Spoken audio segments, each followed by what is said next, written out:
there wasn't nobody to watch. He's bored. Yeah. Well, I had work I could do, but I thought, I know what it's like wanting somebody to watch on Friday morning. You got people going back, just needing something to kill time with, to listen to. You know? I've got a long drive. I was like, I'm going to see who's live where I won't be bored. There was Jody. Yeah. You do have a long drive. You're going all the way to Watts Bar. I know it. Yeah. So, what, 2 hours? yeah, about 2 hours and 15 minutes. Yeah. But James needs help. He didn't want me to come here. Well, he's going to critique him. I said, man, it's a garage. Put a boat in. I don't care. We're just going to finish it. Yeah. It's just a lean-to. Yeah. So, let's go happy get back on the right track. Hopefully get him ready to put the 10 on it by today, and then maybe the next week we can put the 10 on it. So we'll see. We got a big weekend and then tomorrow we're having the kids catfish rodeo. So we're going to that to help with that in Rossville, Georgia. Yeah. They put 350 catfish in a lake up there. We're going to have 125 kids fish try to catch them out. Well, that should be fun. I'm mad. They said I couldn't bring a rod and reel. I'm like, what? What you talking about, Willis? I can't bring no rod and reel. Yeah. They're only about 1.5 pounds, 2 pound catfish. I said, well, that's about normal for me. Yeah. That's a usual fish. So I think Freddie may be coming. Mm-hmm. And Woody and Russ, I know, will be there. And so there'll be several from the catfish. I don't know if Bob was coming or not, but a lot from the catfish family will be coming. Try to help kids. It's a good cause. Yeah, it is. Anytime you get the kids out fishing, it's a good time. Yeah. So anyway, I haven't been able to do much on YouTube lately. I've been real busy lately. So. Mm-hmm. Oh, you had your anniversary yesterday too, didn't you? Yeah, buddy, 38 years, poor thing. But look at my head. Look at that big old sore spot on the head. That's why we've been married so long. She keeps me beat down. And I have to, she gets tired of that lip popping and she'll pop me in the head. Yeah. How many years was it? 38 years. Well, congratulations. And we were married. We were dating, not living together, dating for 4 years before we got married. Wow. I know a lot of folks live together before they're married, but we didn't do that. We dated for 4 years, and then we got married. We've been together 38 years. I told her, I said, if you ain't learned me enough to run after 4 years, bless your pointy little head, let's just go ahead and get married. Okay, that's what I was fixing to ask you. How does one date 4 years before they get married? Well, she was still in school. Okay. I might have robbed the crate a little bit. I'm 4 years old. Well, I'm 3.5 years older. So she was a freshman. She was just a freshman in high school when I graduated high school. Okay. So I robbed the cradle. They get you catch some charges for that nowadays, I think. Oh yeah. But this is Georgia. I graduated when I was 17, got married at 18, had a kid at 19. But our first baby was born on our anniversary, 2 years after we was married on our anniversary. Yeah. I only knew my husband 28 days when we got married. You dated him 28 days? Mm-hmm. Y'all knew each other really well. He was 4 years older than me. And yeah, 28. I met him on Good Friday. Got married in April and got married in May. But we've married over 30 years. At least you was old enough to know, up from down. I started dating my wife would kill me. She was about to turn 15 years old. She was 14 her. Yeah. So see, that's why I said I robbed the cradle. She didn't know no better. She only dated me, and that's all she knew. So she didn't know good and bad, so she was doing the bad. Yeah. Either that or she robbed the Craftmatic adjustable bed. Hey, but she was 18 when we got married, so she should have known better by then, right? That's what Yeah. I may lose you here in a little bit. We're about to start back from the back country. I just thought I'd come here, see if I could get on the tube this morning. Yeah. Well, Lord, I feel we turned in a place that ain't in the right place. Well, you're all tore up this morning. I started turning on the wrong road. Hey, catfish and crappie, Mark. How you doing today? Hey, Mark, how you doing, bud? I can't see chat, so. Where in the wild world of animals am I at? And I'm going to help James build his garage. Was anybody caught any fish this week? Like I said, I've been so busy.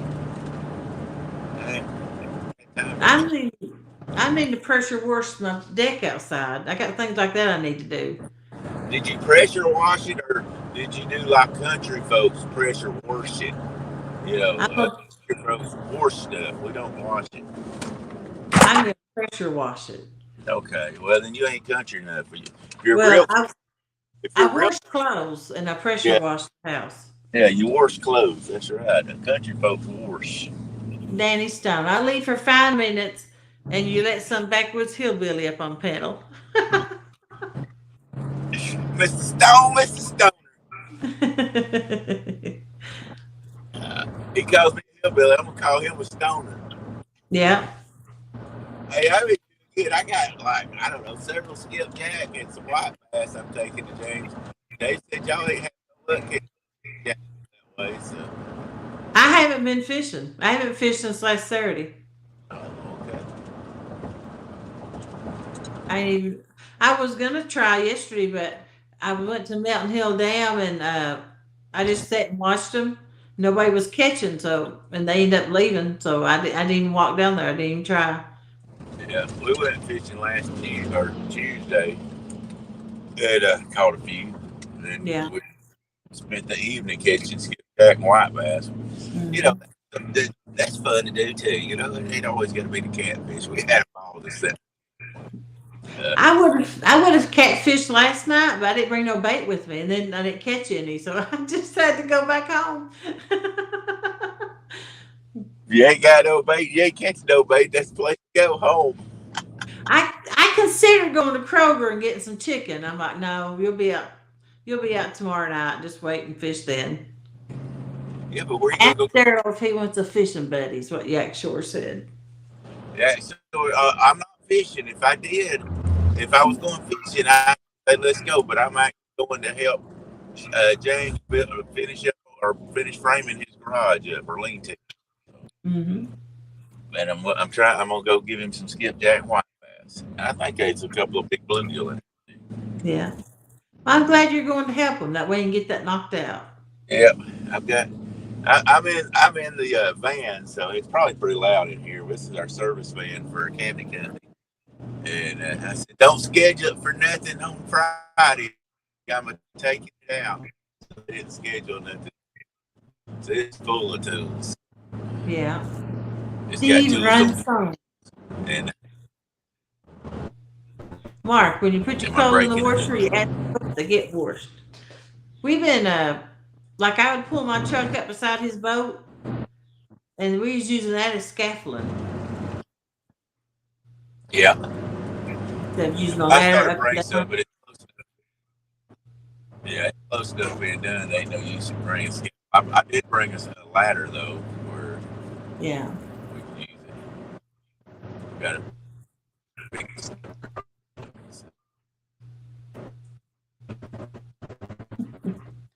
He's breaking up just a little bit.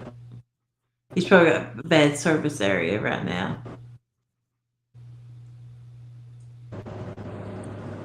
I think he's planning on going fishing later, though. Taking Y'all you go out. ahead. I'll just listen for a while.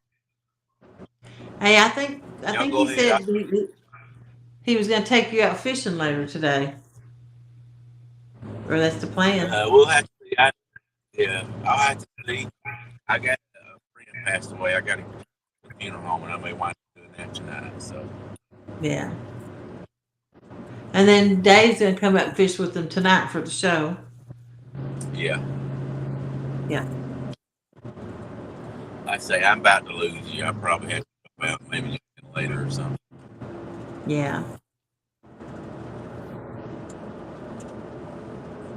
If anybody needs any watch hours, the perfect time to get them would be like Friday morning, Saturday morning, Sunday morning, because everybody's up trying to watch somebody go live and nobody's up.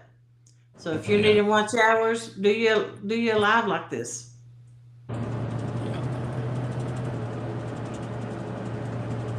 And then if you need subscribers, put it on subscribe only. Yeah. That's what I do. If I can't do it on my phone, but if I set it up ahead of time on my computer, I can. Excuse me for being nosy, Joe. What do you keep in those tanks? You talking about that aquarium back there? That fish tank? I kept bluegill in it and creek chubs when I had it going. I've got it cleaned out right now, empty. Ryan Porson needs watch hours. Yes, he does. He was on earlier today, and we shared his channel out. So hopefully he got, because he's going to go live here in a little bit after he does a video. So hopefully he got some subscribers. That way they'll not see when he goes live. I shared him out last night too, trying to get people to go watch him. So anytime you see somebody like that and you share them out, it does help because it does bring people to their channel. I don't have to share him out, do it. No. You ain't got to. Anytime anybody gets shared out, it does help them. And for some, I don't know exactly what that thumbs up does, but it helps YouTube share you out somehow or another. Ryan's a good guy. Yeah. Yeah. He skipjacked with us a few weeks ago, and it was real fun fishing with him. You're really nice. Tall and skinny.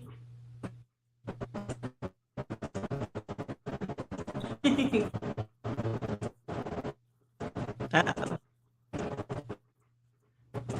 I was trying to see what he was doing in his rose picture. Fishing for whiskers. Fishing Fever is working on his also. Stan and Dustin have been hosting their shows on his channel to help him out. Well, that was good. I missed it last night. I know they did that. Uncle Lee, what does this dang heart do? I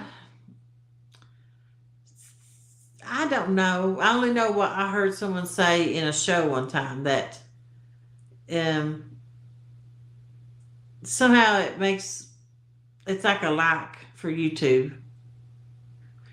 It helps make YouTube send viewers, Uncle Lou, like on TikTok, I think. Yeah, I think that's something like that.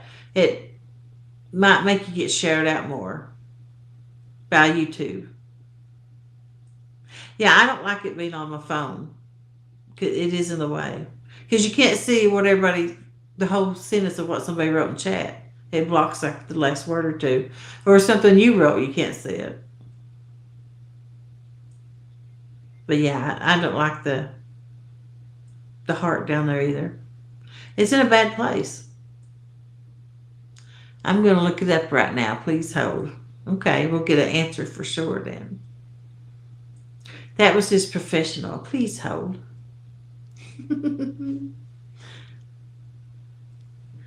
If you hold your phone landscape, it disappears. Really? I didn't know that.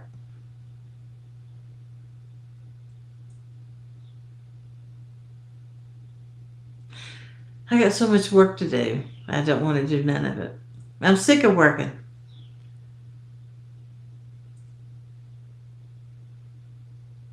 Gotta wash these walls with the Swiffer so I don't have to paint. I did paint the room upstairs though. I got to put down the flooring and I got to pressure wash my decks. Hey, Dink over Stink, how you doing? Ding, ding, ding, ding, ding.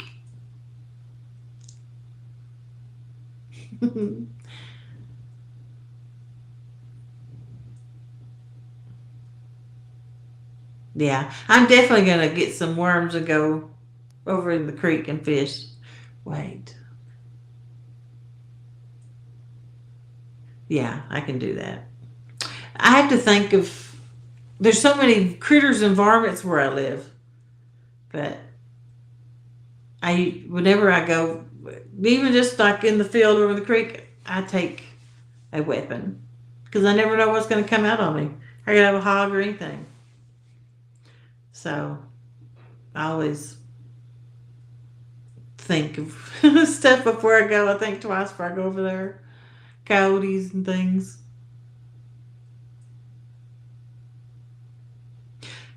It's the only way to cross the river or cross that creek without getting in the creek. So all the animals use that bridge that's sunk, that's fallen into the water. And the water's so low right now, it's not crossing it. So there's constantly traffic. If you want to set a game camera up, like you get bobcats and everything on. It's hard to get a picture of a bobcat, but yeah, you'll see all kinds of stuff on the game cameras. Just been up most of the night with a sick dog. Oh, I'm sorry.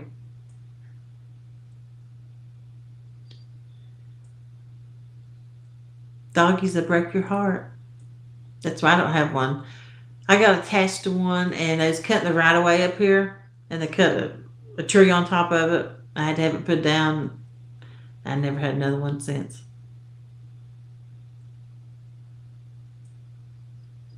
My kids has had them, but I never got attached to them.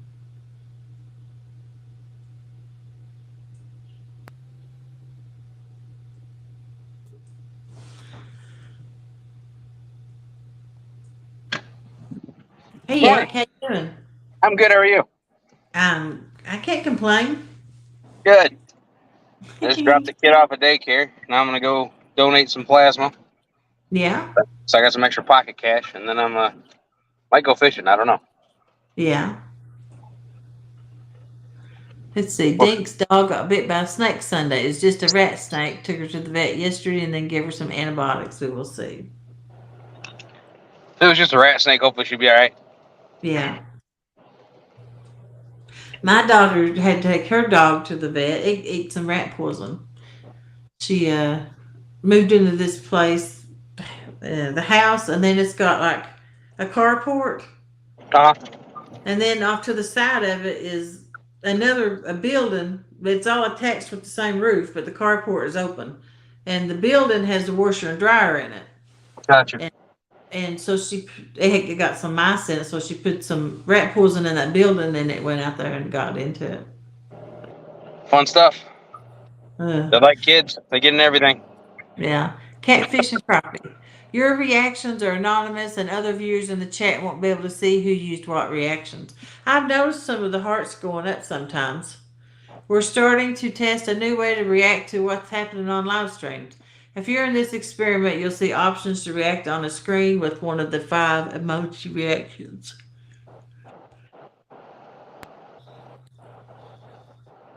Still a There you useful go. tool, though. I mean, if you ask somebody if you ask them a question on the stream and they all react a certain way, then it was a good question or a bad question. Yeah. So hmm actually, I don't think there's any bad emojis. I think there's a shocked face, a heart, 100%, a smiley face, Maybe a thumbs up. thumbs up. I think thumbs up's the other one. Yeah, Yeah. I can't remember off the top of my head. I don't think there's any bad ones though. I've hit the heart a few times.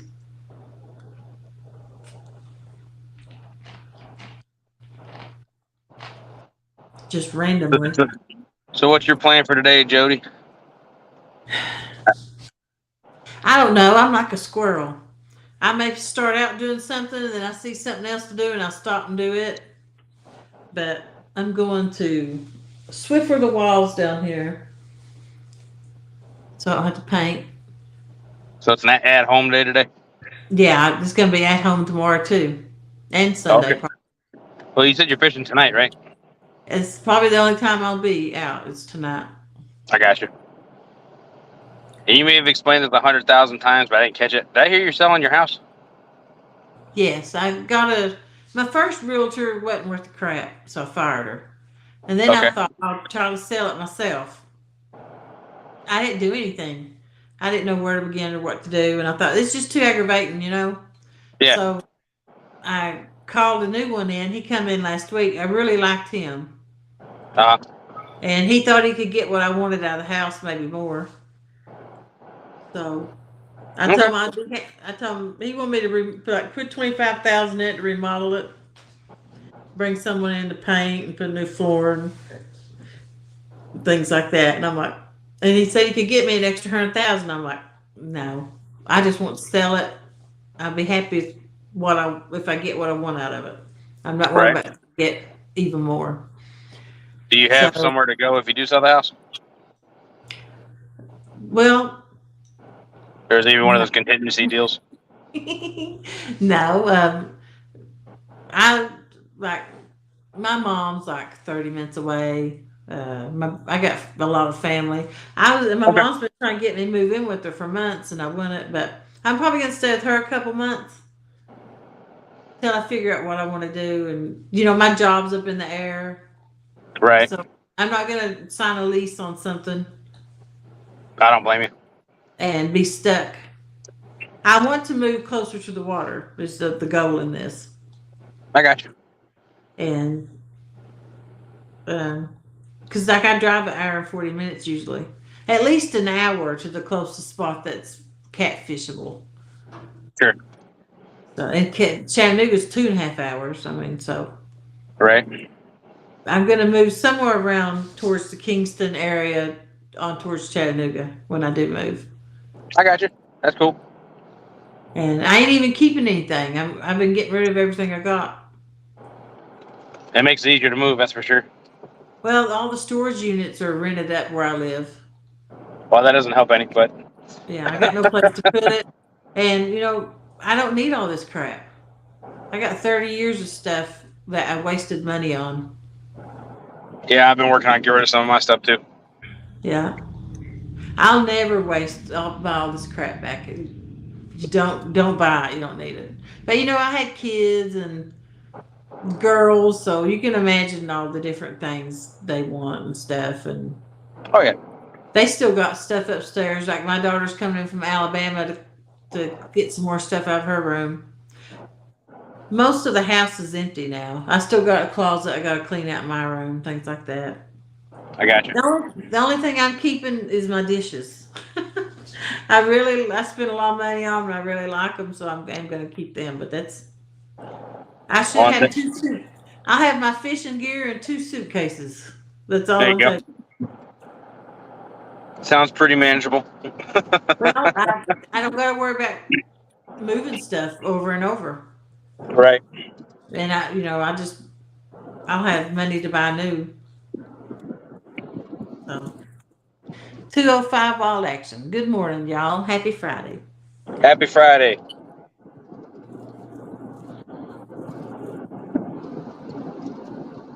If I do go fishing today, I'm trying to decide what to go for. Oh, Antonio. Hey, welcome back. If I was going fishing today, I'd have told you to come home. But I misheard you. I thought you said you were, and that's why I asked. I was gonna say I can meet up with you. Oh, that's okay. No biggie. Oh no, I would have took you up on it in a heartbeat. So. Mark, they can't get an 18-wheeler up in my driveway to do something like that. I bought some furniture from Rooms to Go in Knoxville one time, and they said they'd deliver it. I just figured it'd be like a regular box truck. They brought an 18-wheeler up here. They was mad because they had to pack it all the way up the hill to the house. It's gravel driveway, all that heavy furniture, and I'm like, well, I didn't know you'd be bringing it. Who would think you'd bring an 18-wheeler in with furniture? That just But no. And then they had to drive so far up the road for that even to be able to turn around. Yeah. We have log trucks up here, but they're going to the woods and just driving through. Right, they can turn around in the woods. Exactly. Mm-hmm. But no, they didn't know getting no. I can barely get my pontoon up the driveway. I have to put the truck in 4-wheel drive Right. and take a run. But yeah, I'm debating what I want to fish for today if I go. Mm-hmm. I found a spot that's supposedly good for suckers. I never caught one, so I thought I might go try that. I bet the fishing stuff outweighs the suitcases. The thing is, with the pontoon, I get to store a lot of my fishing stuff on it. That's why, like, I sold 17 rods earlier this year. I mean, I just had to downsize and get rid of stuff. I sold a lot of stuff at CatCon on that fisherman table.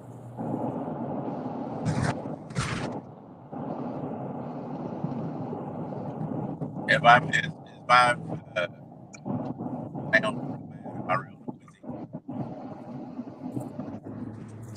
Is he whispering? You're whispering. He's either whispering, breaking up, one of the two. Mm-hmm. Oh, that's not good. Hang on just a second. The pontoon counts as fishing stuff. It just moves more fishing stuff. Yeah, I got all the storage and receipts, and I put totes on the boat. Can you hear me now? Totes? Yes, Yeah. I can. All I did was flip the phone around. I don't know. But totes are definitely a handy way to get more storage on a boat if you have the foot space for it. We found Jody somewhere to live the day and she didn't go back. Brought her. Yeah, I could have fixed that up, but if it's got any mechanical issues, I couldn't. Does Mark got a tournament this weekend? Is that panfish thing? It's coming up soon. I don't remember if it's this weekend or not. If it's this weekend, he wants to write about it in chat. I'll read it out for him. But Brian B's, tonight 8:00 is Stand 2 show, Cat Chat. And then at 9:00 mine starts. And then at midnight, Ed Evans isn't doing a show tonight, so he went right on top of Brian B's bank tournament. Ah. And then I think they're talking about Sundays, what Mark said. I guess it's going to be, I don't know whose channel it is, but they're going to have a tournament, a Panfish Nation tournament. Gotcha. For panfish. Yeah. They've gotten to be so many lives there at night, and even on the weekend, you just have to go live when you can go anymore. Right? Somebody get mad at me. Friday, Saturday, Sunday, Monday, Tuesday, Wednesday, and Thursday, somebody's always live. And people get mad at me for doing that. Others have to I'm out fishing. I have to fish when I can go out fishing and do it. But there's just so many lives out there now, you can't even work around them, don't you? Well, most people, speaking of that, most people watch it on a computer, so they can open up more than one tab and watch more than one at once. So I do too. Yep. It's not that big of a deal, and I understand that. I appreciate people that, and I try to do the same. Curious, like for if they're doing a special thing. But for the average, if there's their weekly show, then yeah, if I'm going fishing, if I can't go live, I will. And it's nothing against anybody. Like I said, it's just like you said, you go when you can, and I think everybody, at least everybody in the main community that kind of knows everybody, all knows how that works, and it's not that big of a deal. Yeah. I'm sure it hurts some people's feelings that it's nothing against them. It's just the way it is. Right. Well, like I moved to Friday night. I don't own Friday night. That's for anybody who wants to go live. You go live. I mean, it's right. You don't see CBS asking NBC, is it okay if I run this show during this time? Exactly. It's just fishing. This ain't no competition or nothing like that. Anytime somebody wants to go live and I'm on, go live. I mean, it don't bother me one bit. I can't get no subscribers because everybody else is going live while I'm live. Let's see. Catfish and Crappie said Panfish Nation round 1 this Sunday at 8 a.m. on Catfish and Crappie channel. And then Kelly said, ask Daryl if he resurfaces cabinets and paints them too, or was that just a favor you did for Tom and Michelle? No, we only sell new cabinets. We don't redo cabinets. We only do new cabinets. What's Bugman's name on Facebook? Brian.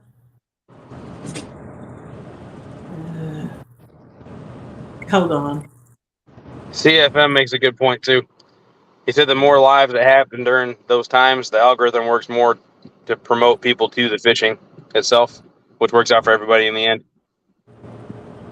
Yeah.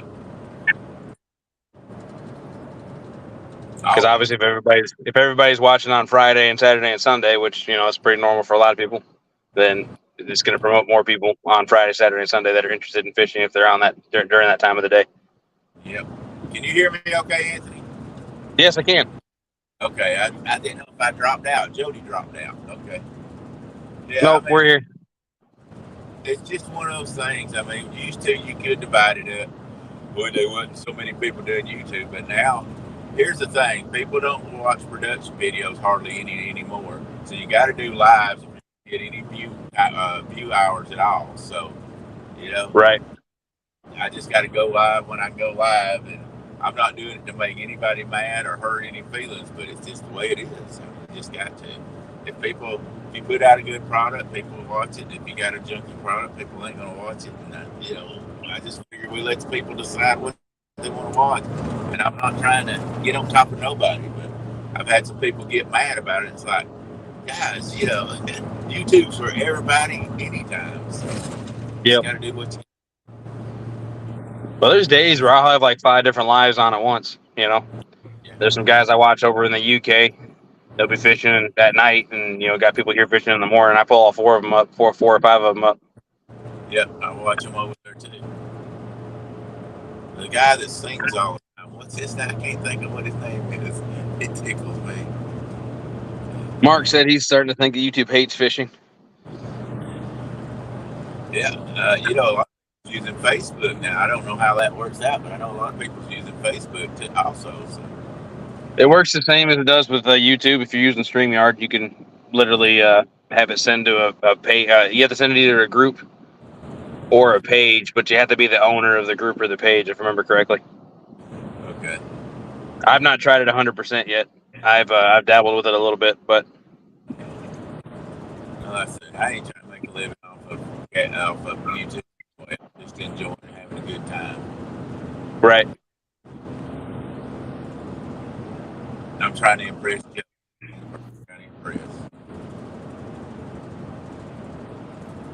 Mark said TikTok loves fishing, just saying.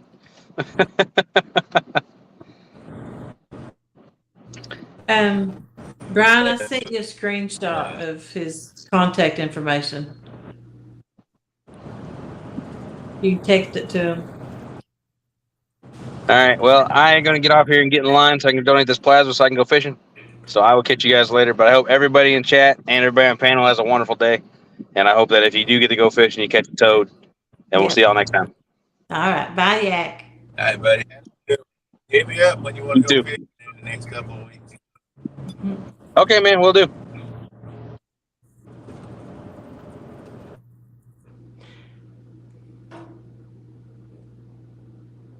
Yeah, I can tell he's froze up because I can't hear his car.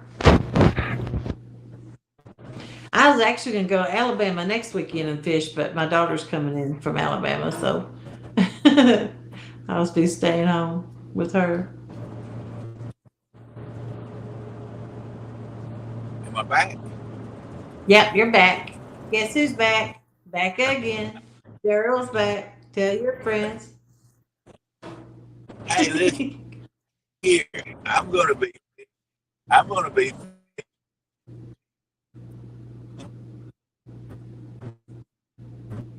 Daryl, open your eyes when you're driving. I didn't know what, you can't hear you. You said, guess what? I'm going to be, and then you froze up with your mouth wide open.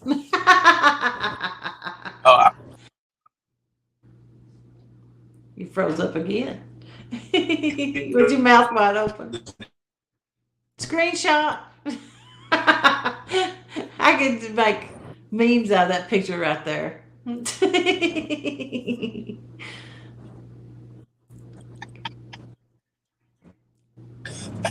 I'm going to be fishing in Georgia next week for catfish. Oh, really? Yeah. We're going camping over at a place in Rome, Georgia. They got some pretty good catfish over there, so I'm going to go over there. Go camping for about 4 days. Yeah. Murillo, this is funny how he freezes up the exact wrong time. Catching flies. Yep.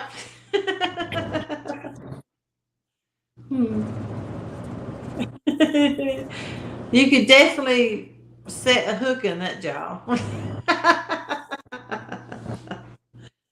Oh.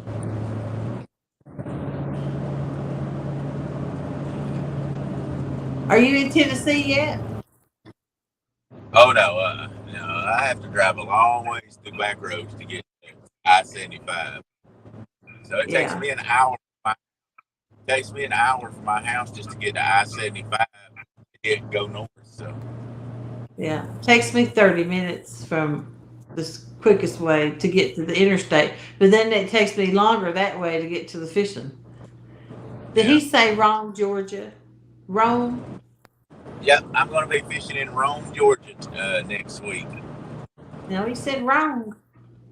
Rome, Georgia. Yep, at the Locking Dam on the Coosa River. Oh wow! Well, good luck. Yeah, there's some decent fish in there. You can catch some 20, 25 pounders in there. It's not real often, but you can catch some pretty decent fish over there. It's about the closest place in Georgia that's actually got some decent catfish in it. Yeah. It's got both cat, black, Takes me less than 10 minutes to get to I-75. Jeez. Okay. He's probably close to the water too, knowing him. Now I live on 575 that goes to 75, but that's south that goes to Atlanta. Yeah. So I would be happy if I lived 30 minutes or less to the water. Me too. It takes me 30 minutes just to get to Walmart. Walmart's. Yeah. So I would like to be within 10 minutes of the water, or right. I did find a place right on the water I considered getting, but I'd have neighbors. Yeah. I ain't never had a neighbor, so I don't really know what to expect. That's me. I live in the middle of the woods, so. Yeah. We've got a little over 5 acres, and I live right smack in the middle of it. And people next to me, they own 40-something acres. So I just don't have anybody. If I see somebody, they're on my land. That's the way I say it. Yeah. No, Daryl lives in Georgia. He drives to Tennessee to fish.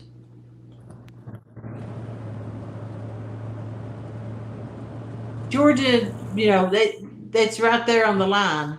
It's not that really that bad. He can get to the water quicker than I can in Chattanooga. It takes me an hour and 45 minutes to get to work. Takes me 2.5 hours to get to the campground. That's in Chattanooga. Yeah. Marilla knew that. He was just aggravating. I got a lot. See, all my family, I've got my family where I live at, so we ain't moving. I'll just do the driving.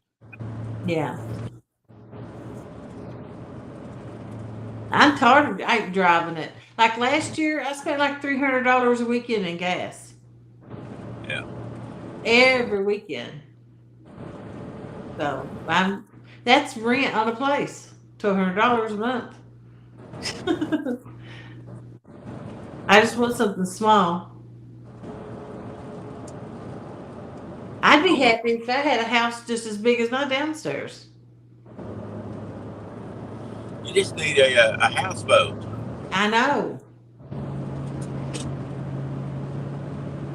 You might wish you didn't have it in the winter. Uh-huh.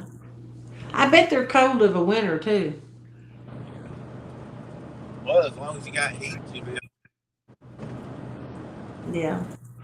All you'd have to do is pay for a slip to keep it in. Yeah. I'm gonna be surprised. I say when I move somewhere and have to pay a bunch of bills. Like my water bill's $20 something, electric's $100, the internet's $100, and I got free gas because I'm on a gas well.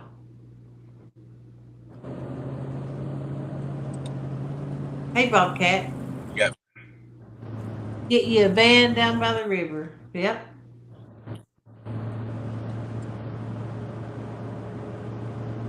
Wonder if Fish Sizzle's fishing today. Hey, What Bob. y'all doing? There's old Bobby. What's up, Bobby? Hey, Bobby. How What's you doing, happening? Bobby? Is that a new hat? Mm, no, it's a palmetto hat, I think. Okay. I lost my green catfish hat. Did It you? flowed off. Yeah. What y'all doing? Nothing. Well, that's Hanging good. out. Hanging out like a hair on a biscuit. Buy a big camper and live at the river. Yep. But What's see, up, I was Mark? gonna get a camper and go to a campsite, right? Martin? It's like $1,200 a month rent, and then places, but RV. That's ridiculous. But there's a trailer park right on the water. That's $450 a month. And I thought There you I'd go. rather live in a single wide trailer than a camper. Well, yeah. And you pay $160 and you got a boat slip. Yeah. Hey, you should buy that boat I sent you a picture of. The I seen pontoon that. boat with a house on it. Mm-hmm. Yep. It didn't have no rod holders or love scopes. Yeah. Hey, size matters. Good That kind, morning, y'all. that kind of money, love scope and rod holders. That's all I got to say. Mm-hmm.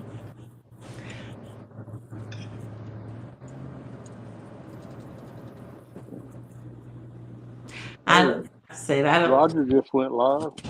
Yep. I got that notification just then. Oh, Roger. I Yeah. think about going fishing this morning, but I got to wait on customers to pick up shirts. Yeah. Call them, tell them they're going to be sitting on the doorstep if they don't come home. Are you fishing today? No, I'm headed up to James's, helping Bill pick up his lean-to over his boat.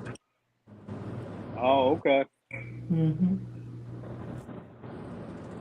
And then tomorrow we're doing a catfish rodeo in Austin.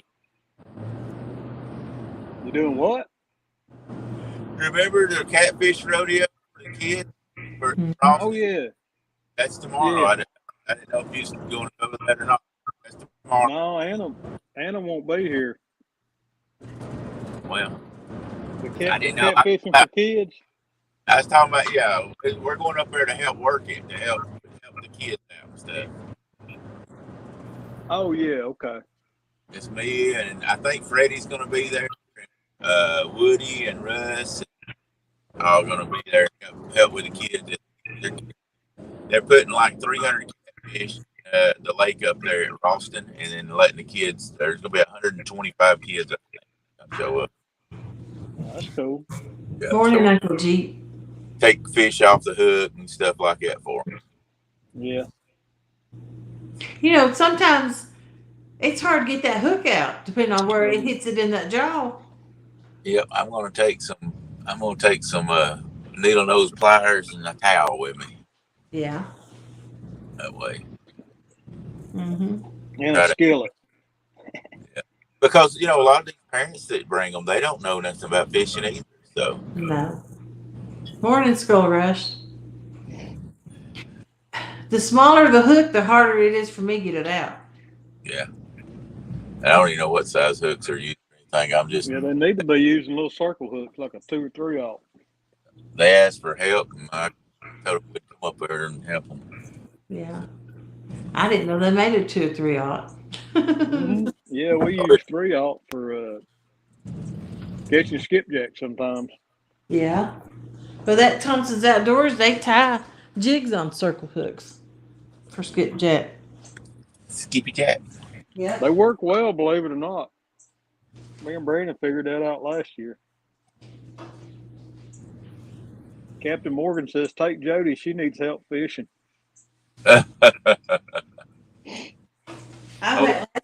to the bait store and got some new jigs. I went to Big Fish Outfitters and picked some up. I like these ones with the silver in them, the tinsel. Ice fishing picks to get the little hooks out.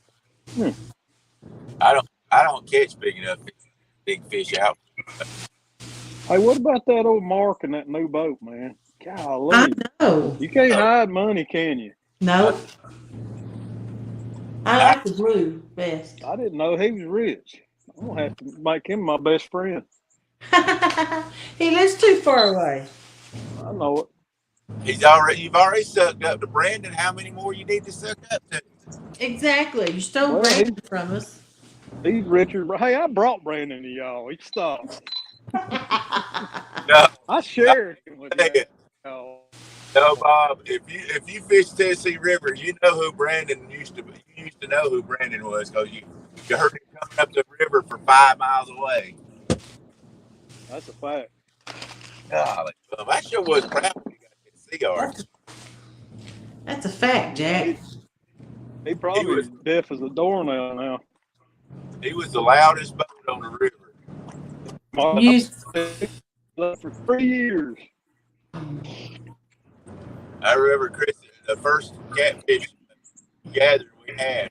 Chris and Telly heard him coming up the river, and they said, "Oh my God, what in the world is that?" I said, "It's Brandon." Yeah.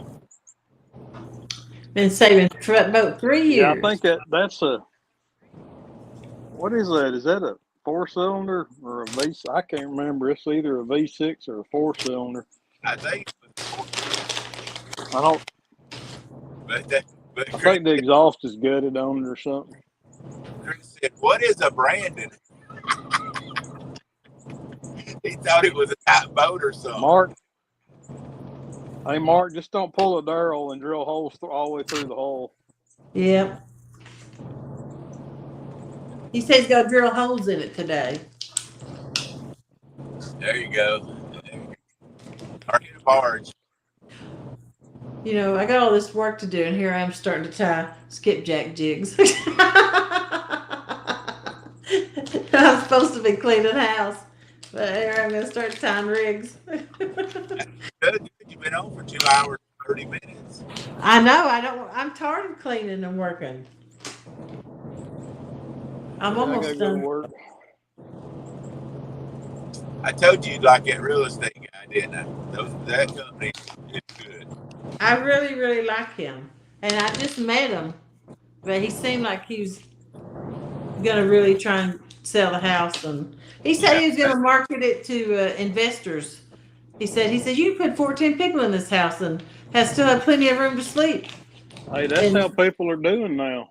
Well, you can't, all these places is booked up to rent.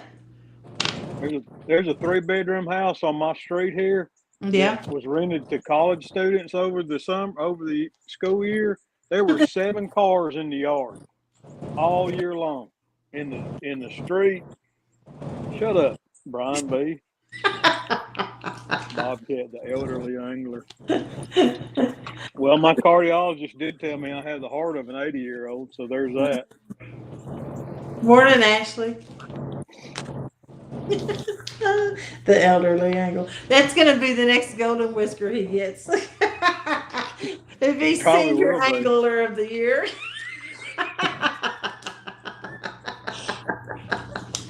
Shut up, Jody. Yeah.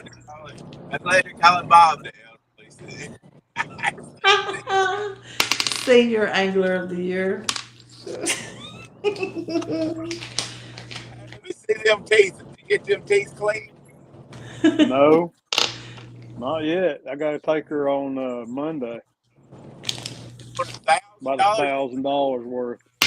Wow. I like a fell out. Yeah, well, I'm like, would it be cheaper just to pull them off? They laughed at so much. I just think 30. Yes. Do you ever catch anything on pink? Every once in a while, they'll only skipjack will hit pink when the water's dirty. I Yeah. can't catch them on white and silver. I'll use pink for. Seems like during the bad water quality is when pink works the best. Okay. Hey, you want to hear something crazy? I'm talking, so that's something crazy anyway. We were fishing for skipjack Tuesday. I was using a yellow spoon. Woody was using a white spoon. I was catching all skipjack. He was catching all white bass. Yeah. He was using a white one, and I was using a yellow spoon. So I did catch 2 white bass, but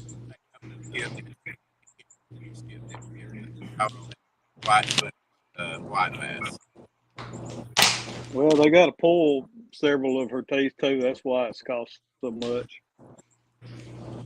That's as much as a person getting them pulled. She's an old dog. Yeah. That's one of my favorite ones, the blue and silver. Yes, they knock them out to clean their teeth. I clean my dog's teeth every morning with the wet wipe. Saves money in the long run. Yeah.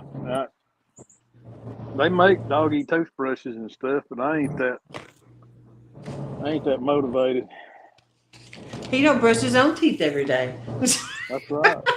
I floss every day, 2 or 3 times a day. Yeah.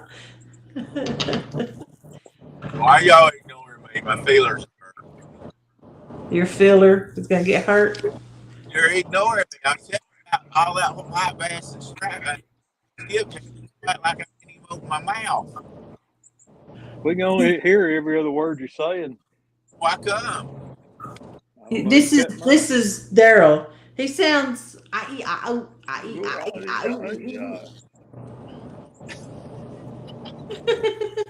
Did you get your insurance?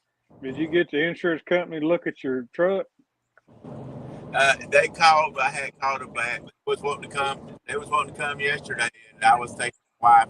That was our anniversary, so I took her on the scenic railroad ride and all yesterday. So I do need to call them today, though. That's right, Mark. I knew I had another one. I cooked a pot roast in the pressure cooker last night. Man, that thing's good. I got up and had me a bowl of pot roast this morning. That's gonna be great.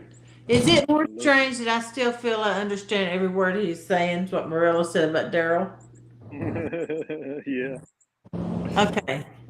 I got a question about skipjack. You know, I use these big ones. Do you think sometimes my stuff's too big and I need to go to these little ones? No. Well, I mean, what size is that? For skipjack?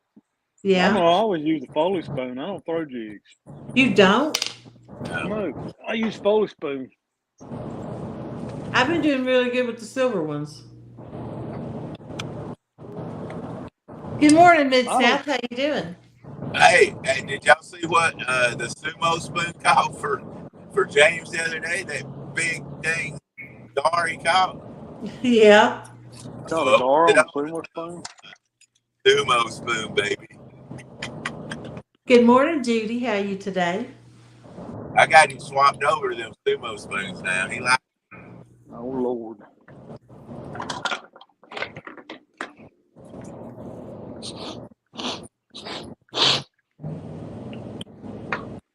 I like the silver Foley spoon the best of them all. But I've never even, I may have tried a sumo spoon a few years ago, but I can't remember. I ran out of silver and I've been using white and catching just as many, so I ain't even been in no hurry to go get no more. Yeah. I used yellow the other day and was catching them. Woody couldn't catch them with the white one, so. Let's see. Mark's been wanting to try a Foley spoon for crappie. Hey, good morning, Dirty Fish. How you doing? Just in my opinion. I used to run 2 or 3 tiny jigs on the line, and they just get tangled up too easy. Yeah. Well, you don't float your line, so do you? No, I don't. I don't do like you do. Yeah. So that's how I can catch so many when they're hitting, because I've got That 4 don't seem lines to out. work as well at Chickamauga. And your current was faster, but I still caught them on it, and it keeps you from snagging on the bottom using the float.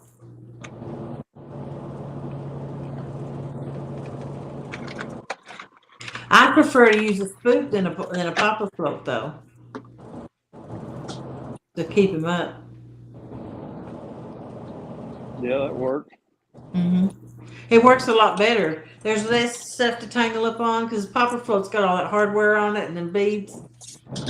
So sometimes Did that behind the brute. sometimes that gets hit. Your float or your jigs get hung up on that. If you use a spook, you don't have all that extra hardware to get hung up on. And you put a spoon behind your things too. Like, I'll either tie 3 jigs or I'll tie 2 jigs and then leave an extra long piece and then tie a spook or a spoon off the end. I got a question. What does PJ stand for? Pontoon Jody. Oh, okay. I thought it purely junk. Peanut butter and jelly. Peanut butter. Yeah.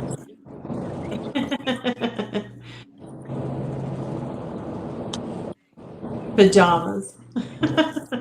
I hate pajamas. There you go. Pearl Jam.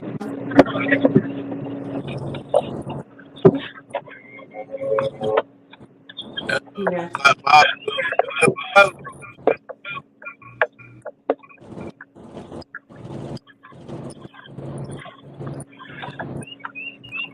Is that a dog tag hanging in there? Yeah, that's his dog. Yeah. He's a dog. Pretty and Jovel. Jovel. That's happy, ain't it? I'm just a puppy. I'm cute and cuddly. Aw. Bob's just nothing but a dog. Gruff. Roof, roof. Oh, the elderly angler of the year. I love that.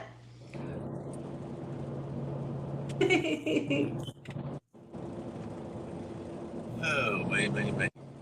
I am ready for my nappy nap. You know, Rhonda, I'm having to fight one off. Yeah. I just can't stay awake. If I was I'm sitting on the edge of the seat. If I was set back like I'm supposed to be, I would have done been out a long time ago. Well, you asked me about a dog tag. Is that what's hanging from your mirror?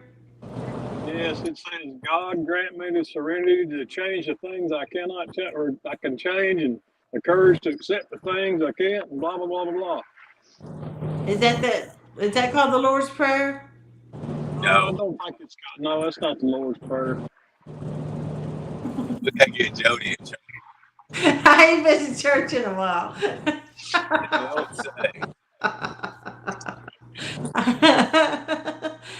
Jody, is it late there now? With us anytime you want to, Jody. It's probably about 8:30 right now. You know, when my kids was little, I went to church all the time. I raised them up in church. But once they got out and gone to college, I quit going. But I always took them to Sunday school and stuff like that, Bible schools and church. I took them on the weekend. I didn't take them through the week. I'd be on Wednesday night. Well, I very much enjoy our church. Mm-hmm. We got a good church, good pastor, good youth program. It just keeps growing and growing and growing. That was really yawn. Well, that's good. You got one that you're comfortable with and feel like home in it.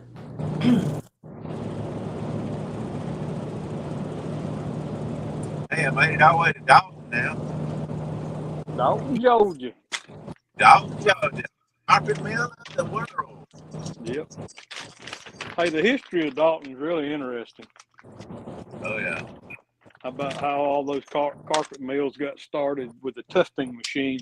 Mhm. Somebody invented tufting machine or something. Yeah, one man started it. Everybody started copying it. Yeah. I used to sell carpet for a little while. I used to have a store called Wallpaper for Less. It's a franchise. Huh. I've heard of that. Yeah. And they sell carpet and paint and home decorations and the wallpaper. But Actually, a lot of the carpet's made out of recycled 2-liter bottles. This building that I'm in, the lady that owns this building, she used to sell wallpaper out of here. Mm-hmm. I used to hang it too. I made a killing hanging wallpaper. Why'd you quit? I quit selling wallpaper.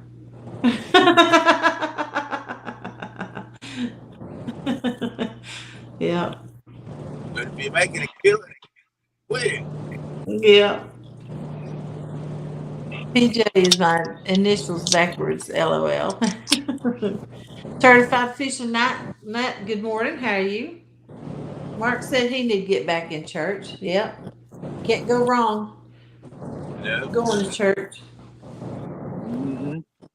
COVID really knocked a lot of people from going. Go Because for you the know right reason. If they you go didn't start. Yeah, they didn't start back going back. You know. If you go to church, go for the right reason. Go to worship the Lord, not to go have fun. And you'll get a lot more. See, most of our churches is just country churches. We don't have all that stuff like you all do, all them big buildings and events and stuff.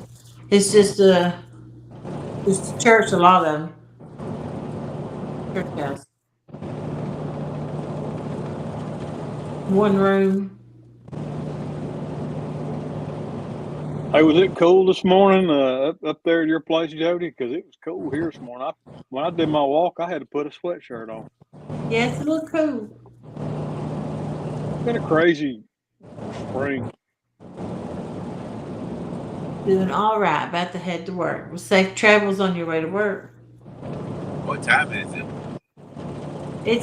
I started at 6, so it's 2 hours and 48 minutes. So that's 8:48, I believe.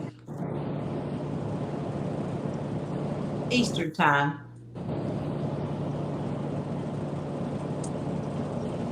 $54 there, Mark said. Wow.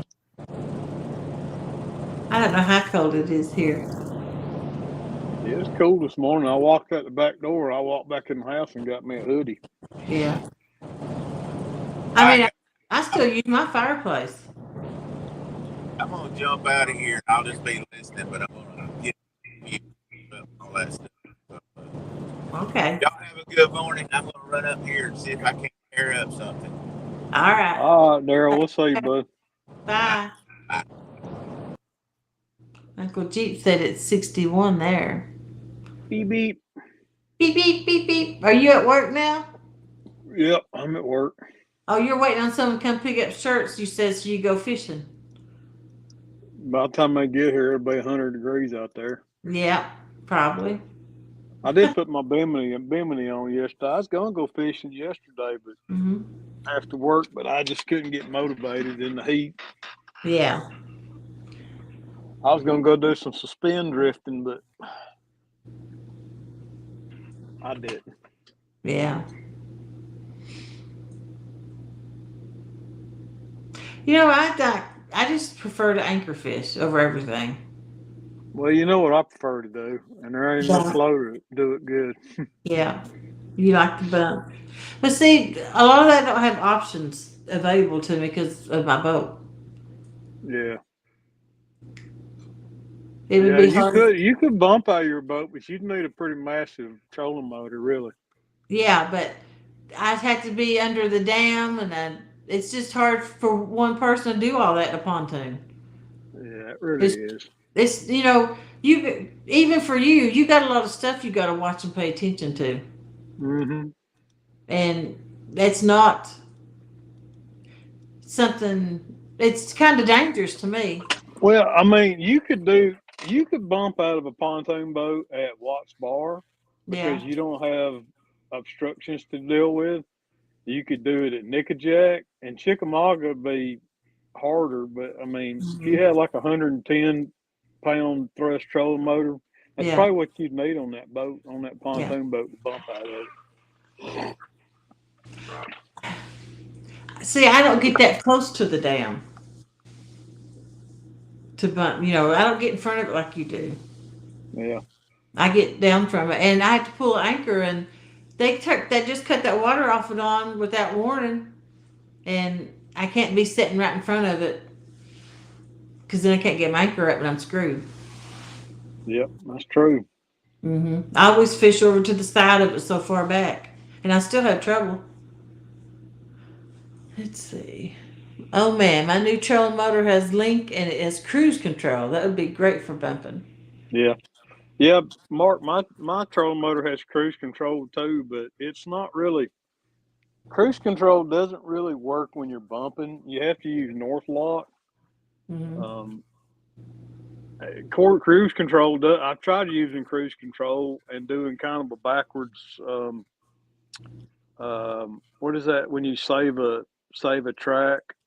Like you save an I track and then you follow it back, and it just doesn't work well. The best way for bumping to use a trolling motor is to use North Lock, either in advanced mode or legacy mode, depending on the situation and where I'm at and the water flow.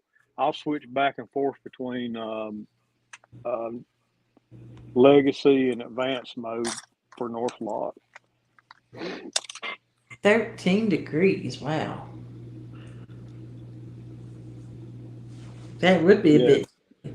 exactly, Mark. It doesn't work because you're drifting backwards. So if you put it on North Lock and try to hit cruise control, it actually like tries to take you back upstream at 1/2 mile an hour. So it doesn't work well if you're trying to use cruise control when you're bumping because you're going backwards.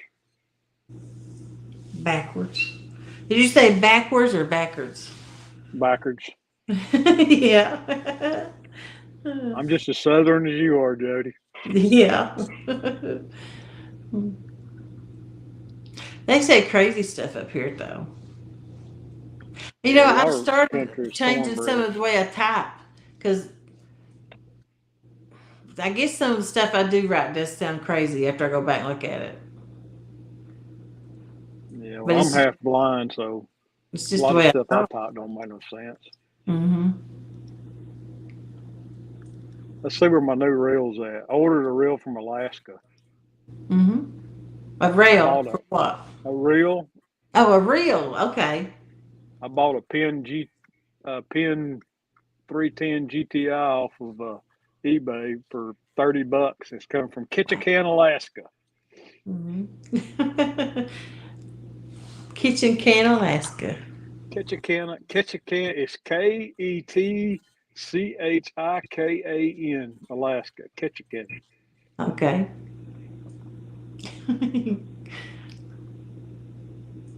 Says it'll be here Monday, June 12th. It's just coming Monday. Yep. Yeah, that's cool. That's pretty Hmm. good for USPS from Yeah. Alaska. Hey, Cat Daddy Chris, how you doing? What's up, Cat Daddy? I like that name. Yeah. Say that fast 5 times. But I like. Ketchikan, Ketchikan, Ketchikan, Ketchikan. That could be a song. It's like Chaka Khan, Kitcha Khan, Kitcha Shaka Khan. Khan. Half the people in chat don't know who Shaka Khan is. Oh my. Yeah, I started to do a dance to it, but I changed my mind. That's a Yeah, I got catchy that. song, though. I got that reel for $20. Of course, it cost Wow. me $11.50 shipping. Yeah. Cat Daddy Chris, trying to get a game plan for trying to find some cats in my local area. I'd say right now the ones coming off the bed are probably going to either go up to the dam looking for food or they're going to go Hmm. to the deep holes. I don't know. They're going to be wanting to eat if they're coming off a bed. Yeah. I went yesterday and was going to skipjack, and there wasn't none at the dam. I didn't even walk down there because I was watching people trying to catch them, and they wasn't getting any, and watched them leave. And then I was down in Kingston, and I was wanting to fish, but I didn't have no bait because I didn't bring any with me. So I just had to go home. He closed his window off. And I almost went to Kroger as I was leaving and thought, I could use chicken. I'm like, man, I'll just go home. I'm fishing tonight anyway. I bet his customer showed up just then. He was waiting on. I don't know what area you fish, Chris. Oh, I'm back. He's back. Sorry. We don't have skips here. My local lake sucks, so I'm going to try drifting some live bluegill. Yep. That'll work. I'm going to try and catch some bluegill here in just a little bit. I have to go out and buy some worms though at the gas station. Southeast Kentucky.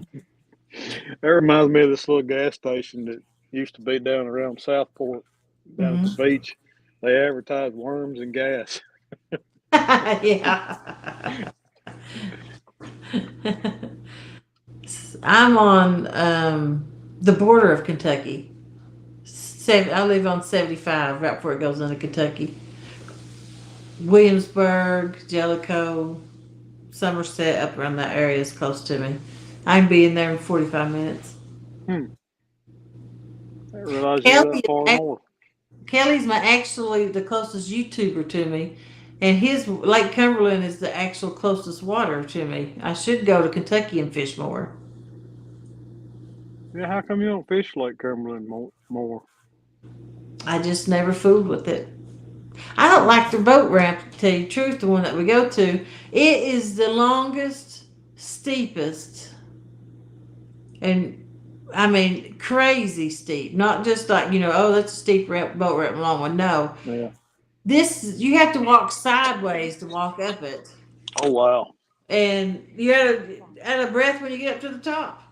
And I'm like, I hope I don't meet somebody and they say hello because I can't say it back because they're going to get a wave. Yeah, that's funny. Yeah. It must be a deep reservoir. I've never been there. Yeah. We drove down at one time and put stuff in the boat with another vehicle because it's such a long walk.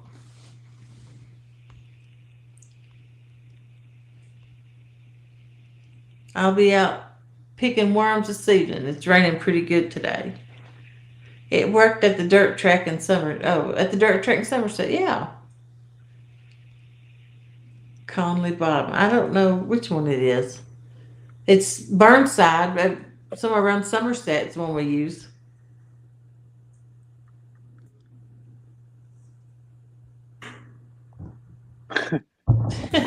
Hey, Mark. Good morning. Hey, what's up, Mark? No, it wasn't a dam. Nothing. I got no work today, so I'm gonna go out and finish that boat up, get it set up. I don't have any gear in that boat, man. It's gonna take me a day to just put everything in there. That's a beautiful boat, man. Love it. Thank you very much. I'm happy for you. I'm glad you got it. It took a long time.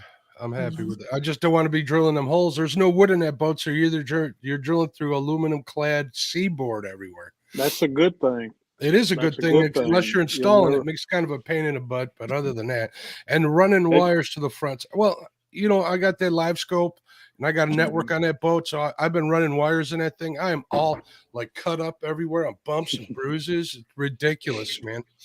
Well, you got to make it yours. That's what I tell people. I'm like, you spend your time working on a boat and you get it the way you want it. Then by the time you get it the way you want it, you're ready to sell it and move on. I ain't selling this one. This one I bought with the thoughts that this is it. I'm done with this one. We'll see. Yeah. Hey, have you ever used rib nuts? I have, but not on a boat. Those are pretty nice, but they probably would work pretty well, but we'll see what happens. I had Colton make me some smaller mounts for my multi-bars because I really don't want to mount them on the gunnels, and I want to be able to fold the multi-bars down, with the wrench when I go to put the cover on there, because that travel cover is, pardon my French, badass. It's pretty nice. Yeah. Everything like fits perfect. There's no scraps hanging off it. You know what I mean? So I want to be able to just fold that down, or if the wife wants to go pleasure boating, which I doubt she will, but she says she will. I want to be able to just take them off and just have that little base plate there so it doesn't get in the way of the ladder. I'll never use ladders.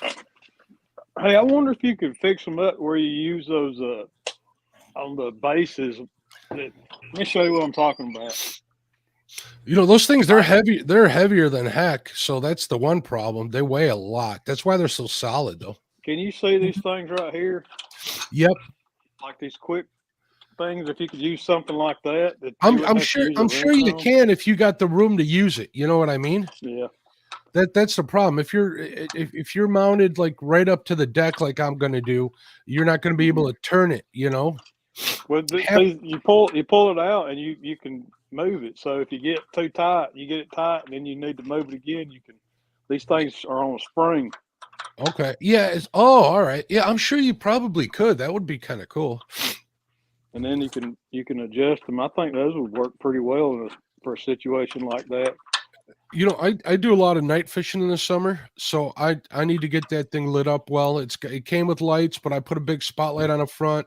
I got to figure out where to put my rigid pods in the back. I don't know if I want to keep them on the multi-bar or if I want to mount them on a track system. Plus, I want to put red lights for the rods.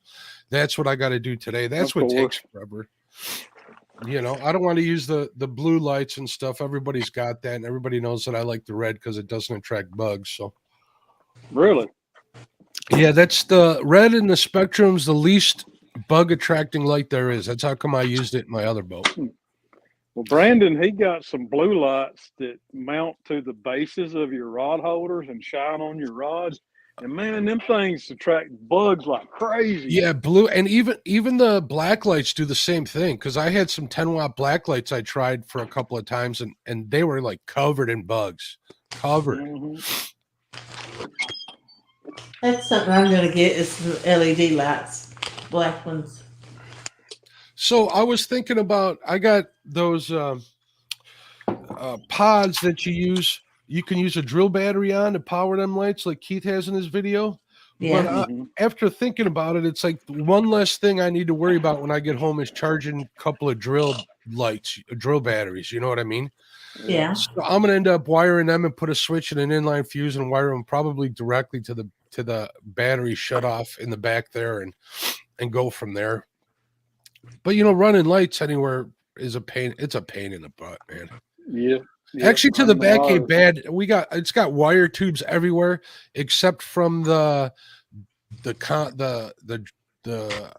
driver's side to the front. That was a pain in the butt because it has 15 rod tubes I had to get around. That was horrible. Yeah, I bet it was. The bugs invented the black light. Probably right, dirty fish. They sure like it, that's for sure. But one good thing about them, like the way Brandon's got his mounted on his boat now, it's kind of like they're on the very back of the boat, and you're not sitting back there where the rods are at, so it kind of draws the bugs away from you. Yeah. So there is that. Well, I don't know where to mount those red lights that I have for the rod lights. I don't know whether to mount them on the actual multi-bar or mount them. I don't want to really mount them on a deck. I don't know. I got to figure it out. I think I'm going to get them wired up, and tonight I'm going to go out there and put some rods in the holders and see where it works. I don't want to lose all the light that those pods were giving me on the back of those multi-bars, to be honest, because they would light up like 100 feet back, and it was like daylight. If someone was coming up the river while I was casting, they would get pissed that I had them on. But you know what? It's 2 a.m. Go home, you're drunk for the most part. That's right. That's right. Yeah. I run my complex all the time at the dam, but there usually ain't nobody up there else fishing. You know, I bought a Compex light and last October, and then when we went to Mendota, I'm like, I'm going to bring my Compex light. I wired it up, and the thing don't work. The remote don't work for nothing. I went to go return it through Amazon. They wouldn't take it. They said it was too long. So I'm like, I'm out $100 there. Yeah, well, see, I jacked mine up. I broke mine and the remote and stuff, and I had to. Something happened. I ended up just straight wiring it. I cut the little receiver off of it and So now it's either on or off. Yeah, I can do mine. Will go on or off. I just can't dim it, and it's too darn bright Yeah. when it's on 100. For me, it is at least. That's what mine is now. I like I've fishing. broken the thing so many times. Yeah, I like fishing in the dark, anyways, man. I really do. There's less bugs to deal with. Yeah, I do too. I can tell a difference in the lights is on when you're flathead fishing. But when you're filming at night, I Mhm. have to run lights. yep. That's the sucky part. Yeah. If I'm video recording with the GoPros, I got to run the lights. I got a picture of the stock. I got a couple in there of the stock lights. If you guys want to see them, I'll share them to you, Jody. Okay. I'll go and put you solo. All right. Oh, actually, no. You gotta add that to the screen. That's one I just added in to the stream. If you look down like it's another guest, you'll see just pop up. Yeah. See, those are the stock lights that came with it, and they're dimmable. Nice. Look at that, Jody. Padded deck in the front. I can fish barefoot all day in that thing. There you go. I love Get it. the grounding on.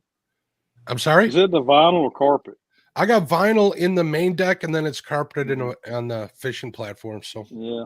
I think carpet in a catfish boat is just a bad idea. you know, I don't plan on throwing any catfish up on there. Shad might be a problem, but I always put them right into a bucket whenever I do it, so I don't make too big a mess. And I found, you know, like in my old age, that whatever you get on that carpet, don't mess with it. Let it dry, and then just brush it off, vacuum it up, and it's usually not too bad. True that. It don't matter what your floor is. If you get slime on it, it's slick. Yeah, see, I've got vinyl all throughout my boat, and Mhm. after a little while, that stuff turns black. Yeah. The fish slime, it turns Yep. black. You know, my buddy's son does mobile detailing, right? And I paid the kid to come out and do my my other boat so I can get it ready to sell. And he just used some of that purple power degreaser, sprayed it on there, let it sit for 5 minutes, power wash it, and it looked brand new. Mhm. You know, that's 3 years of catfish crap on there too. I used to just use a Swiffer mop in the garage, just go in there, spray it down, and that would do a pretty good job, but it didn't get it as clean as he did it, you know. And if you threw like some Clorox cleanup or even straight bleach on there afterwards, you'd get it back to where it was. Yeah. I pressure wash my carpet quite a bit because I'm barefoot all the time. I gotta mount that stuff today, and then I gotta go to the hardware store. I gotta buy a pool noodle to put around my net because I really don't want to mark that gunnel up real bad. So I figured I could do that and get those lights sorted out. And hopefully Monday I'll be fishing Monday night instead of having a regular show. That's what the plan is. But they're calling for rain, but we'll see what they say. It's only 30% chance. There you go. You're getting a pool float. You're probably getting the water heater insulation, the black. No, I'm gonna get orange to match my multi-bars probably. I always got the black because you know me, I like black. Well, I do too, but my whole damn boat's black. That's one thing. I'm a little worried about being out there at night, but it's lit up pretty good. They'll be able to see me. Yeah. Cat Daddy Chris, I've never caught a flathead. Dying to catch one. It took me a year to catch my first flathead cat daddy without anybody helping me. I refused to have anybody helping me. I wanted to figure it out myself, and it took a whole darn year. I caught one the other night bumping. That was the first flathead I've ever caught bumping. That was a hoot. You know, that's the thing with flatheads. If you hit them in the head with a bait, they're going to take it. I don't care what anybody says. You know? Let me tell you what he did to me, and this doesn't happen very often with the blues at the dam. When he took the bait, he ran straight to the bottom and got me tangled up in some rocks. Like I could feel him pull him, and then all of a sudden, all I could feel was rocks. I'm like, oh no! So he grabbed the bait and went down in the rocks and got me, but I got him out of there. I guess that's a flathead thing. A flathead, they go straight. They want to stay at the bottom, and once they get on the bottom, getting them lifted off the bottom's the hard part. You know, I'm fishing. If you look at my PB video, I'm in 4.5 feet of water, and it took me a good 3 minutes to get him off the bottom. You're pretty much dragging them. They don't do head shakes either, like I see blues or I know channel cats do. They pretty much you can feel them swimming. You know. Yeah. You can feel them using their whole body and that big old Yeah, broomstick, that big broom tail of theirs. I felt him swim right into the rocks. Is what I felt. Yeah, they'll go where He they went feel straight to the safest. bottom and Let me go get that snagged head. me up. I mean, that's another reason why I use braid. If I got one in in a brush pile or something, or in a log jam, I want to force that guy out of there. Or if he goes under the darn boat, I don't like him under my boat, especially aluminum with rivets on it and stuff. Yeah. I hate when they go under the boat. It makes me nervous. Is your new boat welded or? No, it's riveted. I don't like welded boats. If rivets are good enough for jets, they're good enough for boats. That's a good point. You know, they need a little bit of flex when they're getting beat up like that, where a weld will break instead of flex. So, Yeah. also, if you think about it, if you know anything about metal, which I believe you do, once you heat it, the weld will be strong, but on the edges of the weld gets weak. So, Yep. and as long as they're not drilling, flex. as long as they're punching the holes for the rivets, which they do in Lund, there's no heat from drilling or anything. So it's as good a process as anything, as far as I'm concerned. Well, you got to account for expansion and constriction too of the metals, which is going to happen from winter to summer. And Yep. I do believe you're right. That's the weak point with a welded hole is you don't have that flexibility for seams to move. Jody, you don't even try to pretend you're an angel. I was thinking a robot, but that is a halo. Thanks, Mark. Don't even start. God. We know better. Oh. Yes, perfect. I was thinking it was more of a robot, but yeah, you are right. It does bring out my wings. Your horns. Exactly. Captain Morgan gave me that. That's a cool headlamp. Yeah. Pretty neat. I hate turning the headlamp on at night in the summer because it just draws the bugs right to your face almost immediately. Don't do that, Jody. You're going to give an epileptic a seizure if they're watching. Really? You think that really? I learned that the hard way. Somebody we know has epilepsy, and they cussed me out when I flashed some lights on. So. Wow. I was just showing you the options of it. Yeah, I turned my strobe on one time on my complex, and I thought it was going to give me one. I couldn't figure out how to turn it off. Like, oh, what am I doing? Well, if you have problems with flatheads, just fish with steel brand and a warm winch. Problem solved. Jody, Star Trek.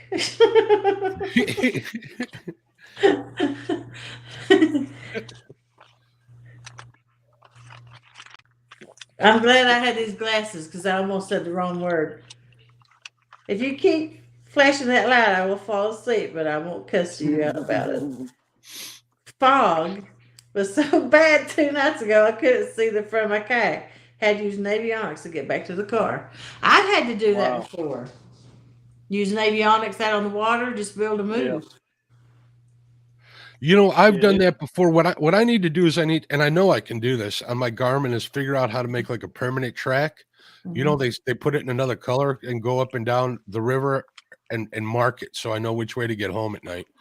Because I kind of guess at it, and I've done pretty good. But I'm going from sitting at 12 inches deep to 24 inches, so I got to keep that in mind. Oh yeah. I've not even really got to set mine up yet. My new one. I ain't been on my pontoon enough. I finally got it tuned into the colors and the cones and all that crap the way I wanted it to look. But as far as setting up tracks and stuff like that, I lost a lot of my spots that was on my old one.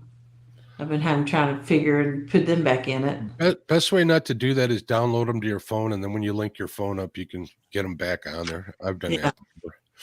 Well, I wasn't expecting my sonar to be tore up.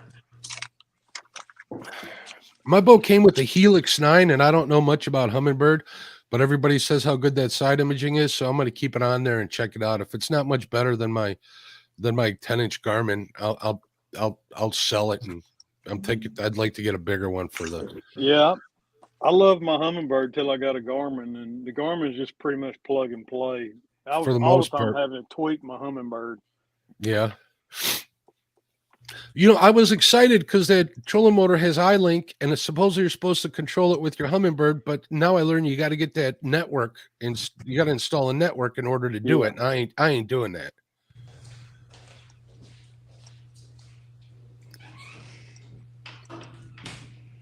Cat Daddy, I have a UHD 10 Garmin. I got 2 of them on there, and it came with a 9-inch helix on the boat, which I might be selling. We'll see.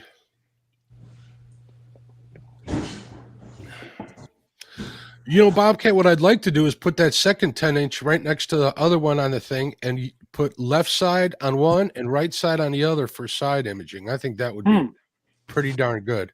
I wonder if they would interfere with one another. No, it would run off the same transducer. But when they're networked together, it's broadcasting that same signal to all the units that are on the network, and you pick and choose which one you want to display. So you just display the side imaging, and then you go into settings and set it to left only on the left side and right only on the right one. Okay. And you'll get all those extra pixels. That's cool. My new one. I didn't know you could do that. There you go. That's nice, Jody. Yeah. I like the size of it. I don't have room for a great big one on my boat either.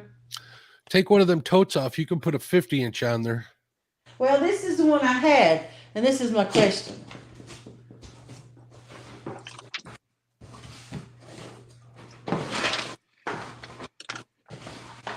Because then I could have 2 hooked up, right? Uh-huh. I saw on eBay or somewhere that you could replace the screen. So you can pay somebody to do that, but I don't know if it's worth it. Break that? It'll probably cost more than that unit, to be honest with you. James run over it. That's why he bought me a sonar. Because that's my How do you run over? Where was it at to get run over? Do you remember when we sunk the pontoon? Well, the transducer had this great big white strip on the back of it. I thought it was burnt. It ended up just being a big, I guess, part of the chalk or something off of the ramp because it's set in the bottom. It come off, but he tagged this and set it on the back of his car or on the boat, on the trailer, and he forgot about it and pulled out and run over it. Yeah, I'll be right back, guys. So he got me that other one to replace this one.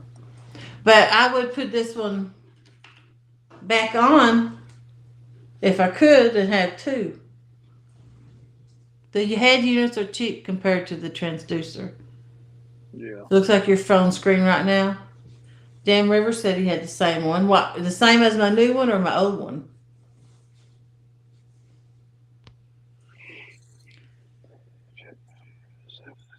I got the transducer to it here.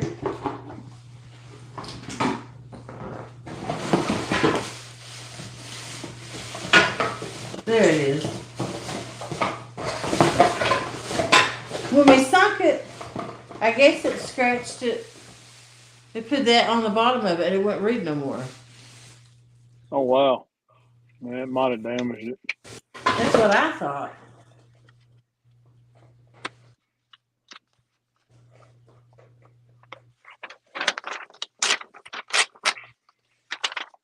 That you can scratch it and get most of it off, but then there's pitting here. I think that would affect it up there at the top. Can you see them holes? It's like you ground it down. I don't think that piece of metal is supposed to be exposed. Well, it probably scraped it off. Yeah, that little metal dot is the temperature probe. Oh, is it? Okay. Yeah. On the older units, they're exposed. Yeah, I've got a 93 SV. Mm-hmm. I think. I want one of these on my new one, though. A quick connect. Yeah, they sell them on Amazon. I don't know if y'all have problems with your Garmin's, but I have to keep taking mine out and plugging it and like taking it out of the cradle and putting it back in. It won't pick up the transducer. And I've cleaned it with contact cleaner. I've put dielectric grease in it, and it still has a hard time making connection. I've even sat there with a pick and cleaned out every single one of those little ports on the actual cradle. But did you do it on the actual unit? Because it might be on. It can be either the cradle or the actual unit that's having problems. I haven't did it on the unit. You know, the little, it's got pins on the back. It's got pins on there in the back, and then, you know, it's a male to female connection when you seat it. I always use those rubber covers because those things make me nervous. You know, I plowed for a bunch of years, and I had a bunch of those connections on my Snowway, and they were a nightmare. I learned the hard way to care for those things, you know. Well, I've just got to where I leave my unit in the cradle, even though I don't like doing that. But even after, if it's working, and then I go home and put the boat up and put it on charge, and then I go back out on the water, I'll still have to take the head unit out of the cradle 2 or 3 times to get it to pick up the transducer again. It's annoying. Call Garmin; they'll let you know where to look if hopefully it's not anything internal. You know what I mean? Yeah, but sometimes it takes about 4, 5, 6 times or more to get it to pick up the transducer again. There's nothing more than I hate when you buy something and it don't work like they say. Yeah, well, it did fine for a while, and then it just started acting up. Like I said, I've cleaned it with contact cleaner. I've put dielectric grease on both the pins and the ports, the female and the male sides. Is that stuff you give me that day? Yeah, that dielectric grease. That's so I need to put that on my new one? Yes. Just sparingly. Dielectric grease. Just put a little on there. It'll help prevent corrosion. Yes, I can, Chris. Don't start with that in here. Use some electronics cleaner spray on them, then replace the grease. That's what I've done.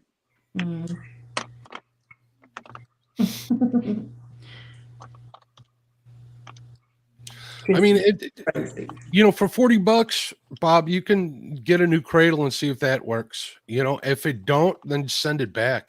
That's all I didn't know you could buy another cradle. Yeah, I got an extra one for my when I use live scope, I mount an extra cradle in the back of the boat, which I still have to do on this one. And then I just move the unit from the front to the back. I might call Garmin today and tell them my issues. They might want to give me some tissues for my issues. I don't know. You never know. How old is the old unit? It's probably 5 years old now. Well, now it's time to get that 16-incher. Not hardly. That just seems like an awful big screen on your boat. You'd see it from anywhere, though. Yeah, Mike's got a good point. He says the female side of the connector can spread open and cause intermittent connections. Yeah, that's why I was telling him just get a new cradle. What's up, Tam River boys? I need to get on. What's up, Damn River? Hey, I actually forgot my password for Garmin. Now I have to get a hold of Garmin to get it changed, as my email address is no longer the same. Original email that I had registered with Garmin got hacked. So I don't know what process. You mean for like the Navionics to get in? Yeah. Use my active captain and everything else. So I deleted everything that I had in there, factory reset on it, which took everything out. And then I tried to go back in and re-register, but it says it's registered to somebody else.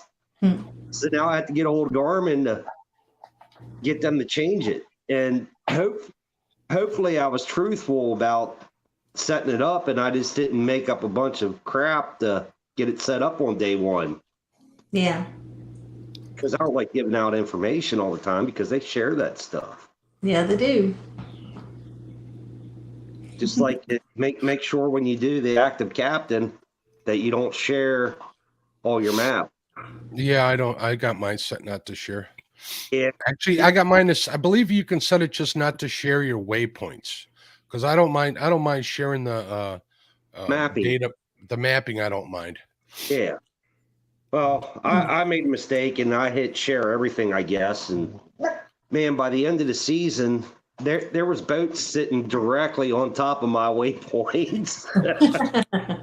So I haven't fished them areas in the last 2 years now.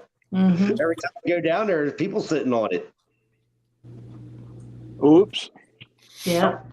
Briefly, I thought it was, I gave one of my waypoints to somebody from out of state that was going to fish there. That happened to my MySpace account. I'm devastated. You should share your start point for your drift. Now, Is there any sense in me getting this fixed, or is this toast, or trying to fix it? Call a place that fixes them and see what they charge, but you'd probably be better off just getting a new unit. I have the new unit. I'm just gonna try to repair this one if I could.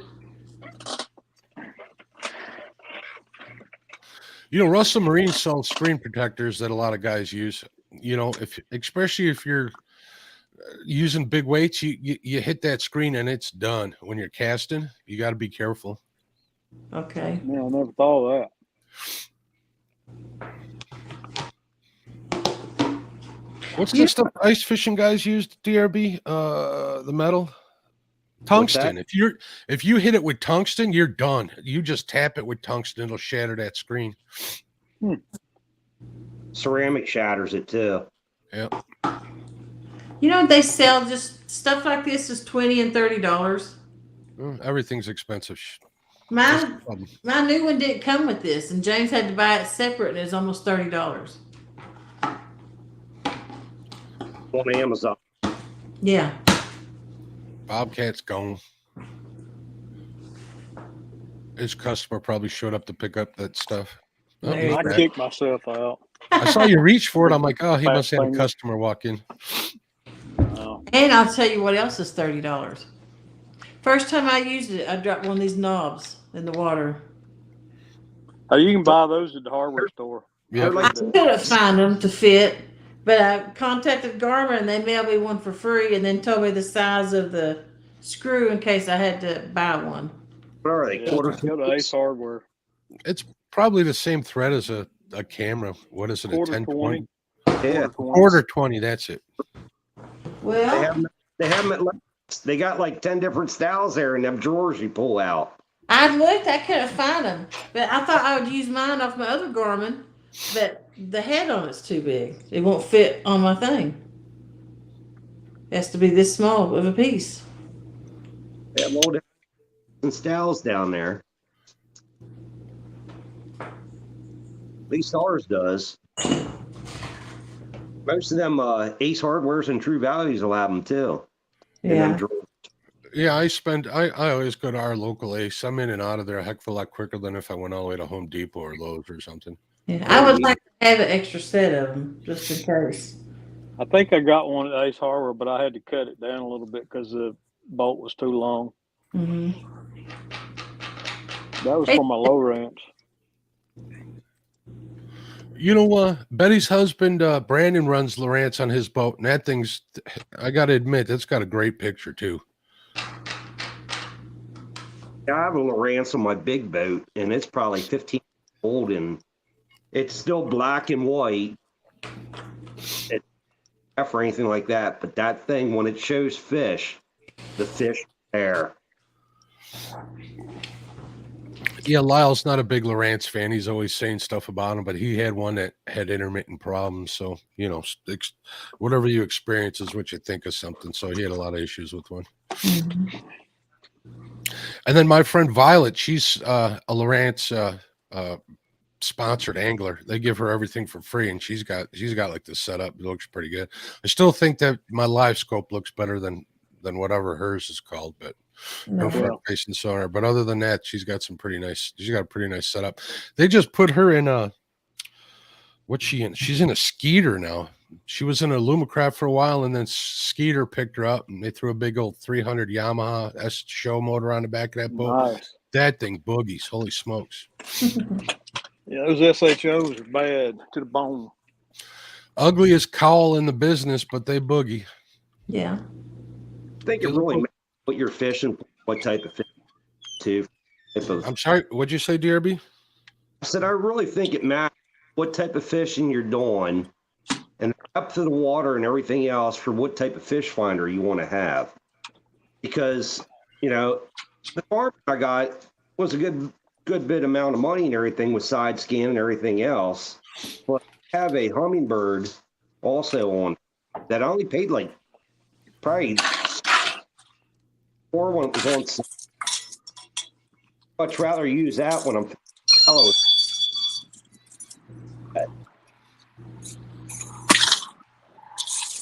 Is he talking or breaking up?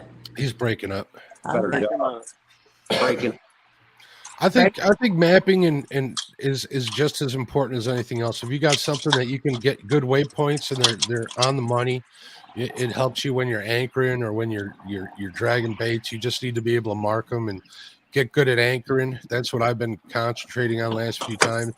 Mark the spot you want to fish, get out in front of it, up current from it, and get 40 feet up, try to get it like 40 feet in front of it, and that's the way to do it. If you know how to use that mapping on your unit, you can actually get it down to the foot of how far you are away. Drive past it and drift back to it and get your anchoring figured out, and you'll be on the money. That's what tournament guys do. That's what you got to do. You got to find the fish or find the structure and fish it. So use my maps way more than what I use the actual fish finder. So what I'll do is I drifts. I'll do a drift instead of searching around for fish because cats are up somewhere, or they're just swimming through and leaving right away. They're on the run. So I'll do a big drift, and as soon as I get a hit, get a bite, and get a fish on, I'll do a man overboard or whatever real quick before I even grab my fishing pole if I know that fish is on. Hey, good morning, Shad Daddy, Mike. Drift father and do the same thing again. And then you can kind of locate on where them schools of fish are hanging out because you usually have a lot more than just one cat there. I do the same thing, except when I'll all right, let's say I catch a flathead in a spot. I'll mark it flathead, and then I'll put the date on there. This way, when I'm traveling up and down the river and I'm seeing my waypoints, I can look at them, and I know exactly what time of the year I caught it there. Yeah. That's been probably the most beneficial to me, so I don't have to look at my logbook all the time. What's up, Shad Daddy? What's going up, Mike? What's going on, Mike? Hey, Mike, here's your hats, buddy. I'm taking them to the post office. I didn't get there yesterday. Morning, Mike. That's who I'm fishing with tonight. Is Shad Daddy. If you start mapping at marking your waypoints, then you can figure out where their home base is most of the time. When you start hitting fish and you're drifting all around, it kind of builds out a triangular location of where these fish are coming from. Mm-hmm. And sometimes it's not that deep pool where you think it's at. Hey, Freddie. Frederick, what's up, bud? I can find the fish. They just won't bite. That's because you're looking for the ones that are resting. That's why I stopped using my GPS to find fish. Jody, if you're here you go. I'll bill you for this one.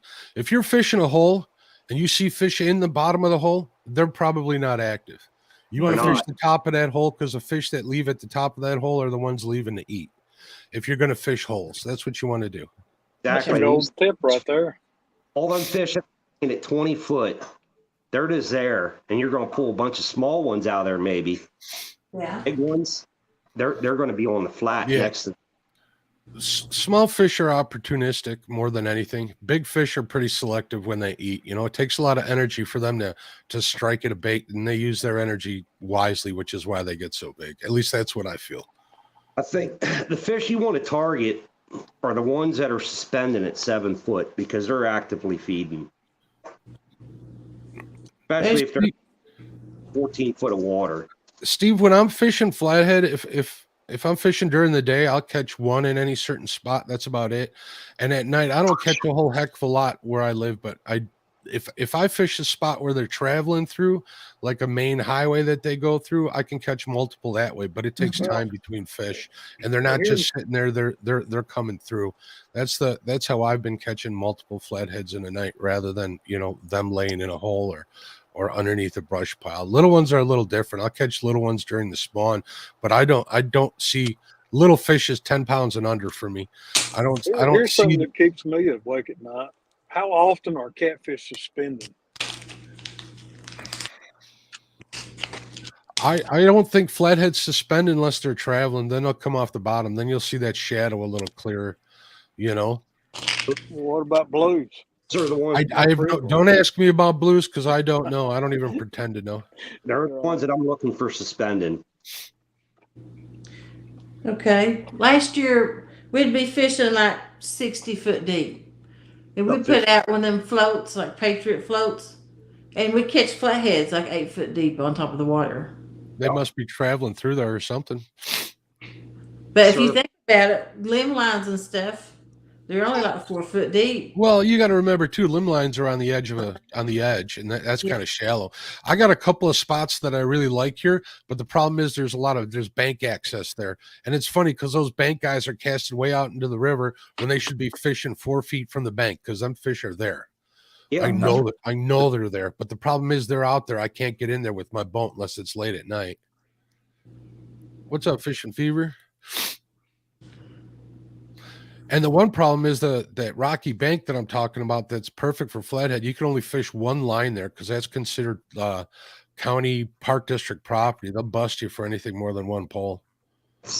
I was just getting ready to say rocky shorelines with a sharp drop off with a small flat up.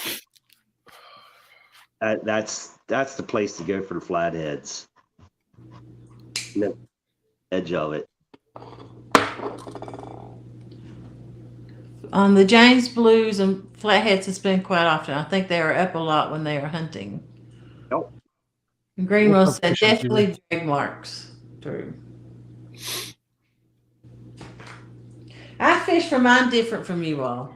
I don't fish spots usually, or holes, whatever you want to call them. I fish ledges and bottlenecks. I try to get them swimming through. Yeah, flathead use edges. They feel safe with that ledge up next to them, so they'll travel ledges rather than in the middle. But that don't mean they don't cross over. If you got lively bait, it'll draw them off the ledge. Mm-hmm. I know you guys use a lot of cut bait, and I catch them on cut bait too, but I think I do better with live bait because as long as they're kicking, if they're just kind of laying there, it's no different than cut bait, probably worse than cut bait. But if you hook them right in the shoulders like I do, they'll kick for quite a while. Do you cast yours off? What do you mean? Someone told me when I cast mine, I was killing my. Yeah, if I put you on a rope and threw you 100 yards or 50 yards, you'd die too. How many belly flops can you handle from that? Exactly. That's one of the reasons why I like bullhead, man. They're so hardy. If I got 6 bullhead in my bait bucket, I'm good for the night. Because I mean, I'll come home with bullhead with holes in them and use them again. Them suckers don't die for nothing. And the thing with flatheads, with bullheads, if you're fishing like rocky shorelines or heavy structure like that, you need to use something to get them off of that bottom to keep them from hiding in the rocks. Morning, Buggy. Brian was trying to get hold of you to send you the link for tonight's show, Brian, Bugman. Yeah, Bugman, I gave him your email address, so check your email, bud. Well, I sent him his numbers. I hope he didn't care. I didn't figure he'd carry me giving it to Brian. But I know he said he contacted everybody, so I know he's got it either through a text or an email. Dale has it. Jody's still at it. Yep. Jody, you don't need to cast that bait that far. As long as it's far enough to keep your lines from getting tangled up, you should be all right fishing all the lines you do. I've caught flathead 10 feet off of my boat many times. Mm-hmm. I mean, look at, walleye guys who are dragging those, what are those weights called, DRB, that they drag with the wire on them? The dragon weight, or, they're dragon weight is what they're called. No, they're called something else, whatever, but they're doing it right next to the boat for the most part, and they're getting fish. Hey, Dennis, I'm glad to hear you're doing well.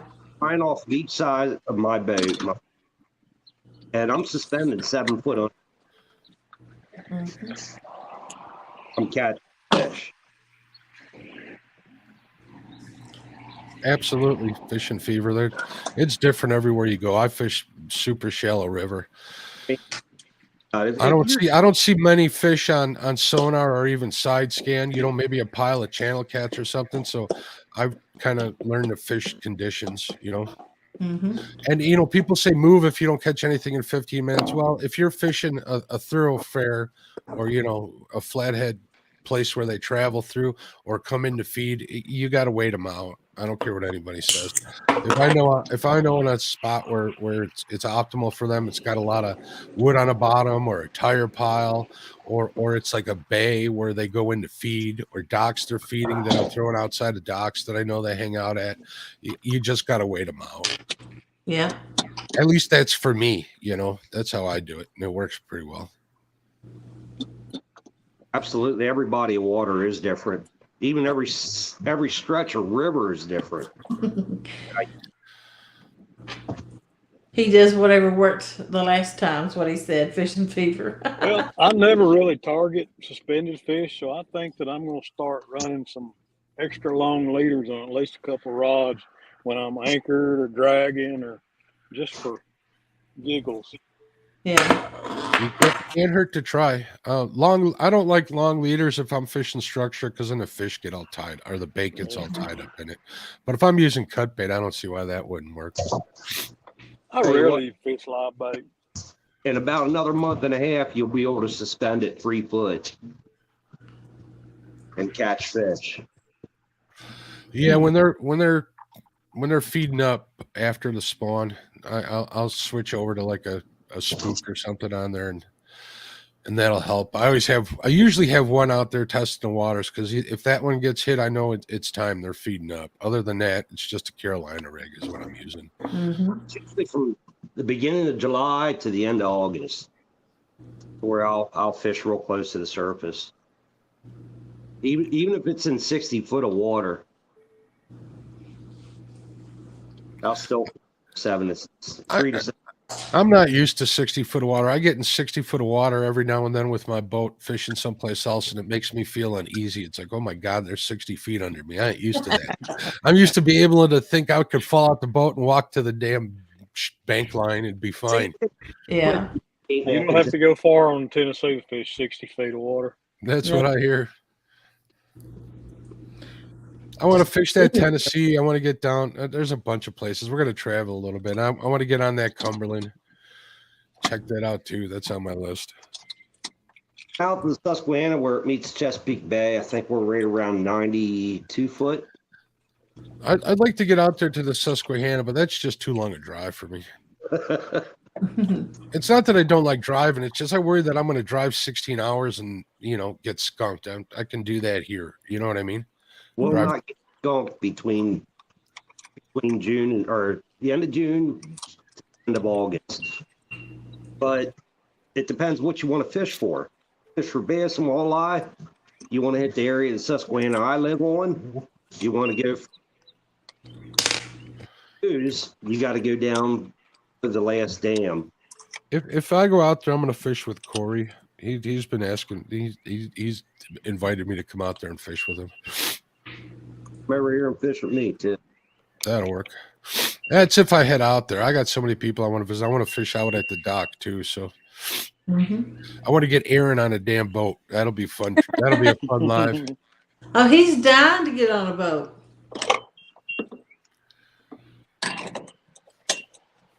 I'm going to make an agreement with him. He can come on my boat, but he's got to be nice to me in live streams from then on out. We'll see what he says.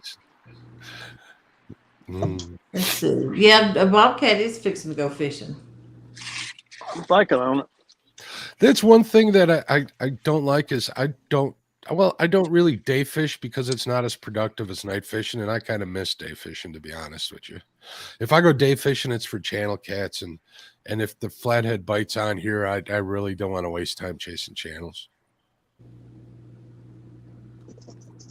How do you target a channel? You use just what's there, kind of like I'll our. use my. You can see them on electronics. It's either carp or electronic, or cat or channel cats. You can Yeah. see them, and I know where they're at here. I've caught so many of them that I got a good idea where to fish.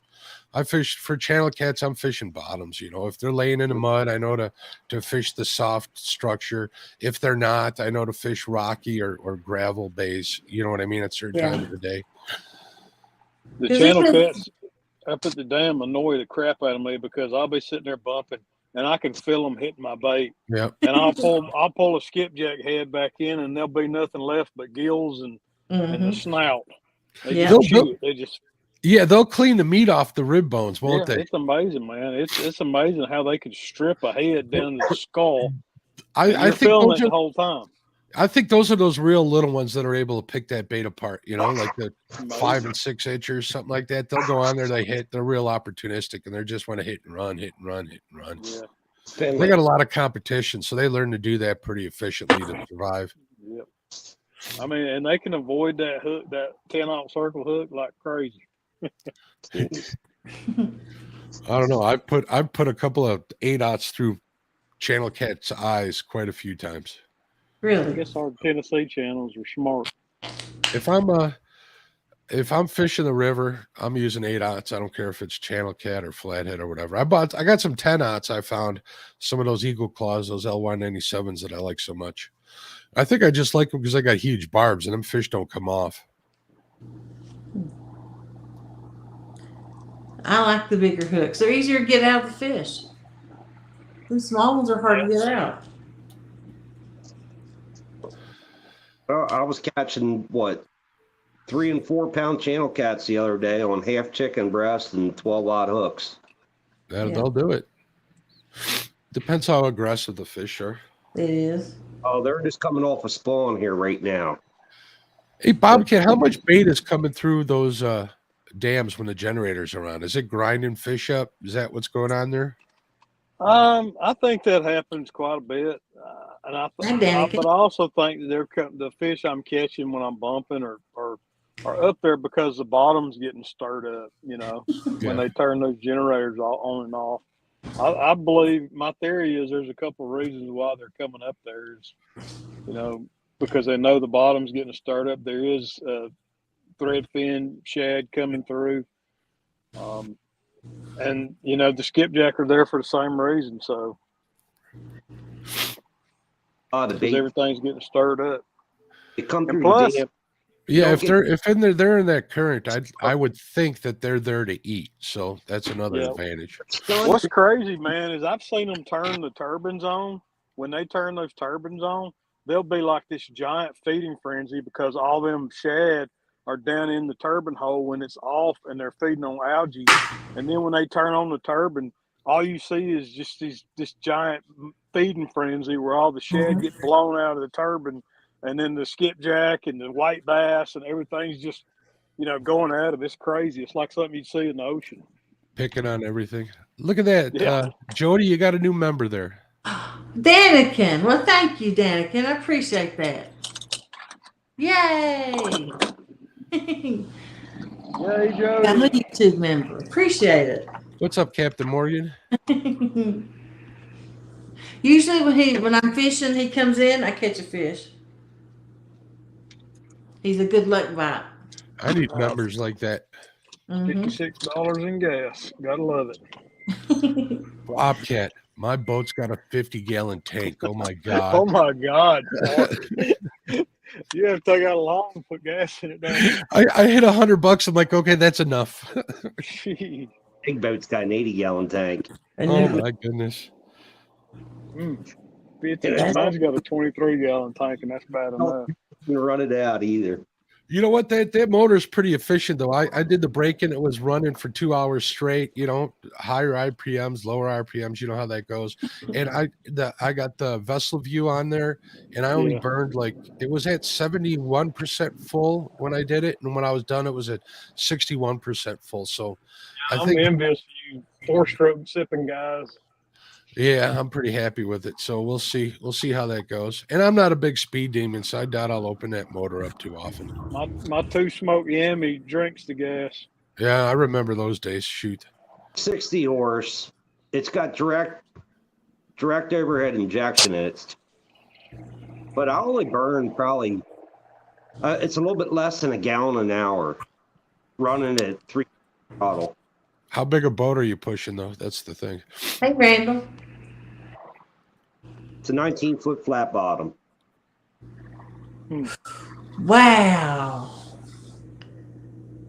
We go up and pick up our new Bass Buggy DLX tomorrow. Plan to be fishing while on it Sunday. That's going to be awesome. Nice. Congratulations. Let me know about it, because that's kind of what I'm looking at. What you're buying right there. I had a 20 horse. And You need a new boat, Jody. Burns half the fuel at 60 horse. I deserve a new boat.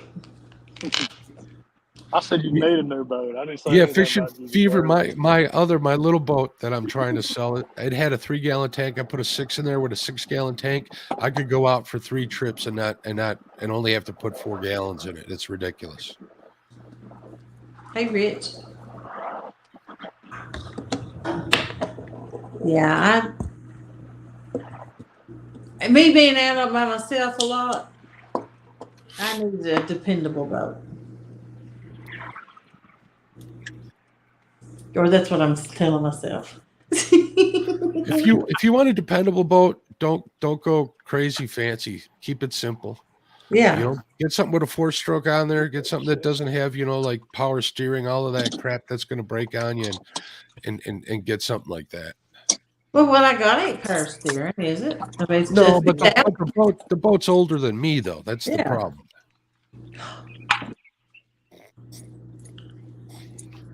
What the?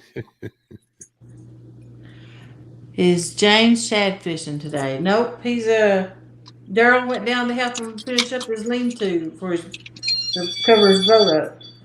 What's going on, Randall? How you doing? Shad Daddy? That's what Catfish I'm doing. Dog. Tying these up.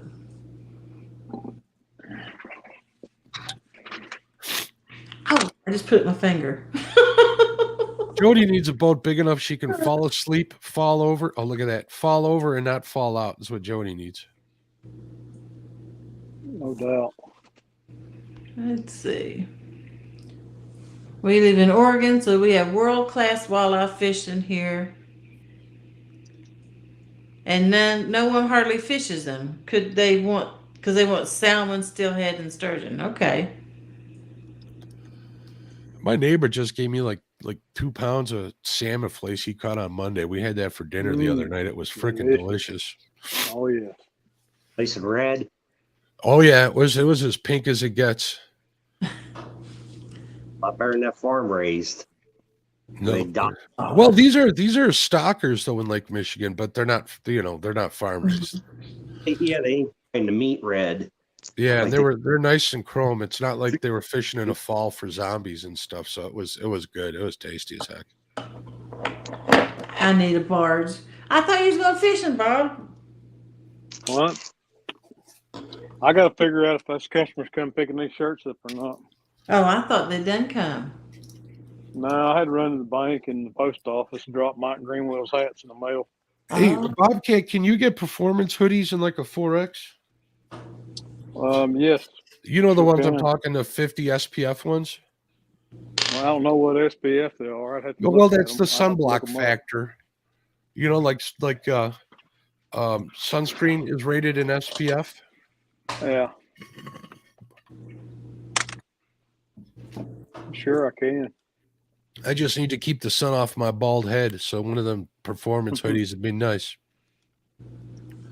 You gonna wear the hood up? Well, they're real light material, so they're cool as can be. I mean, you can actually feel the breeze through them, but they just don't let the sun through them.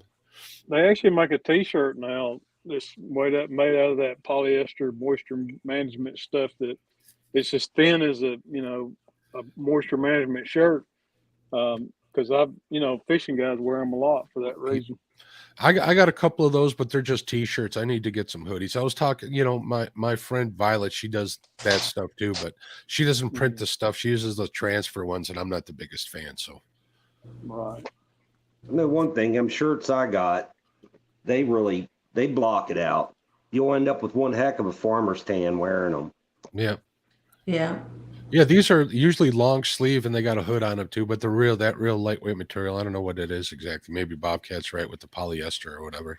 Yeah, it's polyester. They is. come up with so many names. Sometimes they mix polyester and rayon and different materials. The rayon helps with the stretch, and polyester helps with, wick and weigh moisture, yada yada yada. I like an oversized shirt to try to cover up my butt crack so J-Dog doesn't get all randy on me. Stay away. Little fella gets excited, don't he? He does. Yep. I'm gonna need some help figuring out how to set up a store on my page. Not it. I always made T-shirts, and I really just give them away and sell them. But I got so many people wanting them, and I just don't have time to do them. Best thing to do is go to one of them like Martin uses. What is it? I don't even know what the heck it's. String? No. Yeah, I think that's what is it? I can tell you here in a second. He told me what it was too, and I don't even know. I sell something every now and then, but not too much. I haven't really been pushing my stuff, my merch or whatever. I kind of got all burnt out on it, to be honest. So after having a big, long, come to Jesus talk with the wife and my dad and stuff, it's like go out and fish and film what you're doing and have fun. You know what I mean? So that's kind of the attitude I'm taking now. Hey, Freddy's. Yeah. Hey, Jody, Mark, Bobcat. What's up, Freddie? Frederick. Oh, nothing. Just sitting here in the office right now, taking care of a couple things. It is spread shirt. That's what I use. Spread shirt. Okay. And it's kind of a pain in the butt to set up. I'm back. What's up, Freddie? Not much. I'm actually looking for this piece right here. I need one of those too for my Compex light. That's what's broken. Yep. Yeah, I broke mine too. Well, mine came with two. My Compex came with two. So I'm lucky I got a spare for mine, but let me know if you. Oh, so you're not looking online for them? Yeah, I'm looking online for them because I know a bunch of people are. That's what they need because the remote don't work. This is what goes out. Let me know if you find it. I almost threw my Compex out, so I'm glad I didn't. Well, you can. I've already found this and the remote together. It comes in a combo, and it's like $10. It's like $10. Well, send me a link. I want to tell I need one. Because I broke mine. I already stole Bobcat's idea for the camera rig in the boat. Perfect. I got to order one. Yeah, that's the little kit that you can get it. This on Amazon is $10 for this little kit. Oh, cool. Sweet. But yeah, I was looking for just this so I didn't have to replace the remote too. Because this is all you need. This remote will work for any one of these.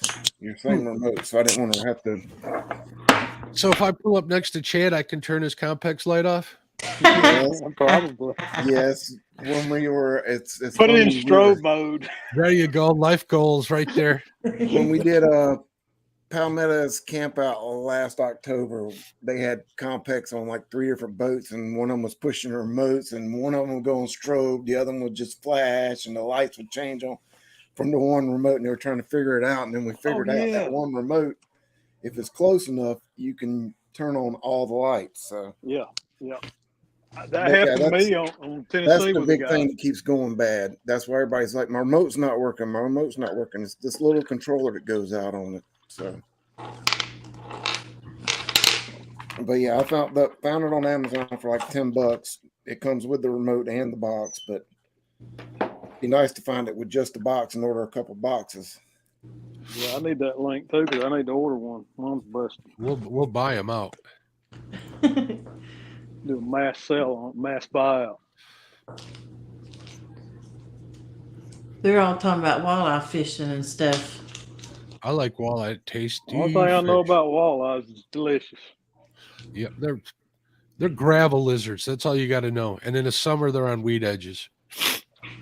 That's what's worked best for me. What it is. As of late.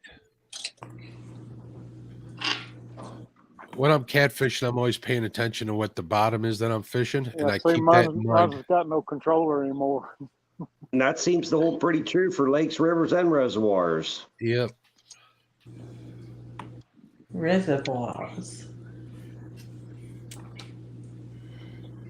So you stole my idea for a camera mount, huh? I absolutely did. It works pretty good, don't it? Well, we'll find out. I actually dropped, one of them Jackery type battery sources. Mm-hmm. I actually got one of them when I went camping, and I dropped one of them in there. So all I got to do is take the whole rig out and plug her in when I get home. I can take this one and take it over here, depending on where I want to film at. I can put it in my rod holder too. There you go. Yeah, I've had a pole like that for a long time. I've been using that since or I can take it back here if I decide I want to film from back here. Take it back there. Yep. What depth this is a good angle for bumping. How do you like those SmackDown rod holders? I love them. I love them, love them, love them. I got Drift Masters. But I need some more for the side of my boat. So I was thinking about buying some of them, but I'm kind of if I'm going to have them, I want them all to be the same. So I mean, this is my favorite feature of them is especially when I'm dragging baits, is to be able to put a rod like that and then run one, like off the side like this. Uh-huh. 2 rods out of 1 rod holder. You get such a great spread on them. Yeah, I can do that with those Drift Masters too. I don't do it too often. I run 4 rods at the most though. Yeah, I pretty much do too. Sometimes 6. If I got 2 people in the boat, I'll run 6. But when I'm by myself, I only run 4 because I just don't want to deal with 6 rods. I don't want to have to catch that much bait. That's ridiculous. Yeah, unlike Jody, who likes to use 18 rods every time she goes out. Yeah, that's a mobile trout line is what Jody is. Yeah, I need like 4 skipjack to pay that. Just because you got all the rods don't mean you need to use all the rods. Yep. All right, folks, I need to feed the dogs, and I need to get out and start working on that boat. Yep, better get to getting. I got to get that stuff done. I'd like to fish. I got like normal family and house stuff to do all weekend, so it'll be Monday before I can take that boat out. So, yeah. Well, thanks for looking boat, Mark. Thank you. I appreciate it. Yours is pretty nice. I noticed that too. I never saw the inside of it. You should have gave us a tour while you were out there. Oh, really? You know what? Go back out there. Go back out there. I'll wait. Go out there. I like looking at all boats. Well, I took the best thing I did for my boat is I took the base to the center console, which had a live well in it. I took it out and replaced it with a smaller footprint. I built my own box so I have more floor space because it's only a 1756.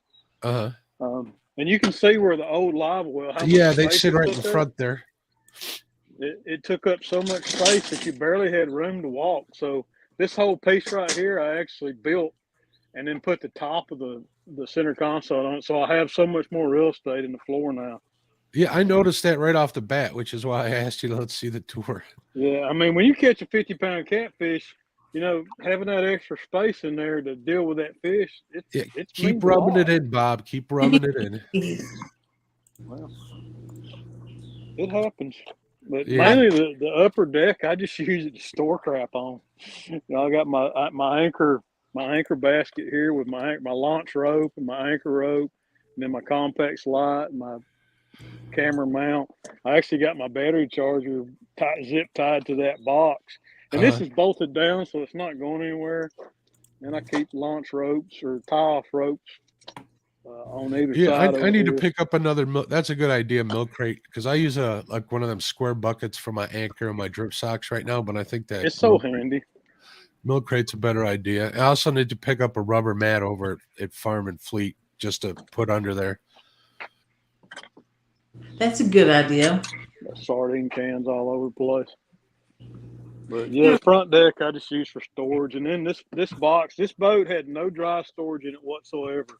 So this box is actually a toolbox, truck toolbox that I converted to put in the boat and use it for dry storage. It's not very big. You can see how big it is. It gets the job done and it keeps it dry. I keep all my crap in here. It's disorganized right now. Bumping rods over here, bait rods. Do you still crappie fish, Bob? Occasionally. I haven't this year, though. But I love crappie fishing. But that's the console. There's my Garmin 93 SV. I keep this right here stocked with knives and pliers and scissors and a wrench to adjust rod holders if need be. I keep my, it's a small boat, so you got to stay organized. You got to manage it. You absolutely like in my old boat, man. Always sit right here. This is my storage. This is my box for bumping. I keep bumping sinkers, bank sinkers, and cannonball sinkers in here. This is my 20-pound line for my sinker drops and bumping. This is a 50-pound mono right here. So when I'm tying bumping leaders, I just pull me off a section and cut it off and tie me a new one on. I always keep my bait rack, my wiping rag right there. I keep my scales hanging right there. A foam mount up here. I always keep a bunch of crap piled up here behind the fish finder. Yeah, that's what I'm in the process of doing, getting all that set up. It's going to take me a while to get everything right. Garmin 93 SV, charging ports right here. Underneath here, I keep a dry box for extra clothes and stuff, and the life jacket and crap like that underneath there. There's quite a bit of room underneath there, and you got all the wiring. And I got the Bimini top on right now. I don't always keep the Bimini on. That's quite the Bimini gets in the way of opening up the back hatch, which annoys me. But I keep a throwable PFD underneath there. 2 sets of Uncle Lou planer boards back there. My drift socks are down in my drift socks, and anchor buoys are all down in that battery box. There's 2 batteries back here, a 23-gallon gas tank, jumper cables, extra plugs for when you lose a plug, which is going to happen. I always have an extra. Oh yeah, got mine in. But I keep my dragon weights back here beside the battery. My Dirty South dragon weights. It's a good place to keep them. And some extra little leather bags for anchor weights. Ooh, I like that leather bag idea. I need to find those for my weights. And actually, Russ Milligan actually made me this. He fishes with Daryl a lot.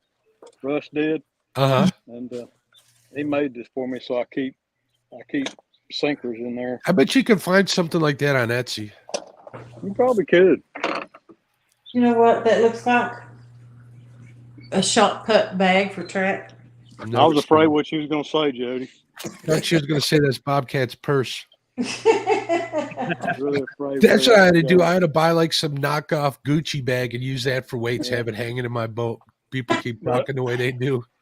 I'll keep my cutting board right there, when I'm not using it. And I also keep some extra drift socks underneath there, gloves and crap stored underneath there. My paddle right here for when things go wrong. Keep it right there, easy to get to. It's out of the way. It's not in the way right there. But I have smackdown rod holders down the side of the boat too. This is a short one. This is an 8-inch stem with a tube on it. Yeah, like I said, when you buy a boat, you got to make it yours. Quite the setup. Very nice. It's small, but it works. I want a bigger boat. I just can't afford a bigger boat. It's the fishing machine. I didn't so much want a bigger boat as I did wanting a wider boat. Because if you guys watched any of my lives, I looked like a drunk walking around in that boat because it was so not stable. I want a bigger boat to take other people out, because when you get more than one person in my boat, there's a lot of it's cramped. CFM's queen will know how big the crappie get here. Mine get, I don't know, between 12 and 14 inches at the most, which are... My biggest crappie is 16.5 inches. That's a dandy right there. Mm-hmm. He was delicious, too. I've only caught a couple on accident while I was skipjacking. Well, I've discovered that in the middle of winter, crappie is an awesome catfish bait. I got about 20 crappie heads from the last time I went out, ready to go for bait in my freezer. Mm-hmm. You know, I got a bag of fillets, like a 1 pound bag that actually fell out the bottom of the freezer. You know, I got one of the freezer drawers in my refrigerator, and it somehow it like half got thawed out. I might try using that for bakes. I stuck it back in the freezer and froze it. What's up, KP? All right, I got to feed What's these up, Kenny? dogs, and I got to get to work. All right. All right, Mark. We'll see you, bud. Later, folks. Have a good one. We'll see you somewhere this weekend. Hey, Good Kenny. talking with you this morning. All right, it was great talking to you guys. Bye. Sure, Mark. What are you doing, Freddy's? You got anything new coming up this weekend? Well, actually, I will be over toward y'all's neck tomorrow. Well, that way, I'll be down in Rossville for the kids' rodeo tournament thing that they're putting on at Rossville, Georgia. Yeah. So I'll be out there tomorrow for that, since we sponsored part of that by giving a bunch of rods, give them a couple rods to give away and stuff like that. So we'll be there Darryl was tomorrow. talking about that this morning. Yep, we'll be there tomorrow, and then I've got the panfish tournament, Mark's panfish tournament Sunday. So I'll be back home Sunday. So just a day trip out there to hang out, watch the kids catch some fish, hopefully. And right now I'm just getting a bunch of tackle together. I got to go to run out to the bait shop here in a little bit and restock them. So I'm just getting my box of supplies together so I can have them to restock them with. And then what else? That's it for this weekend. And next weekend I've got Brian B's Midnight Madness boat tournament Friday night, followed by Sunday I'm doing the chicken tournament that he's doing. Yeah. On Sunday. Along with all that, we've got a couple products we're working on right now, a couple new products. We got a busy few days. Yeah. Where are you going to fish the tournament at? I don't know yet. Yeah. It's still up in the air. I've got a couple places I want to fish it, but I don't know for sure which one I'm going to go to. You know, there's a place in Tennessee called, what is it, Skunk Creek? Hey, Chuck. Somebody knows where that's at. 3 more visits after today. That's good to hear. I really like that area where Skunk Creek is. You mean Suck Creek? Suck Creek, my bad, not Skunk. I was like, what? Suck Creek? Yeah, somebody knows where Suck Creek is. Yep. Yeah, I thought it started to go there yesterday. I may fish there today.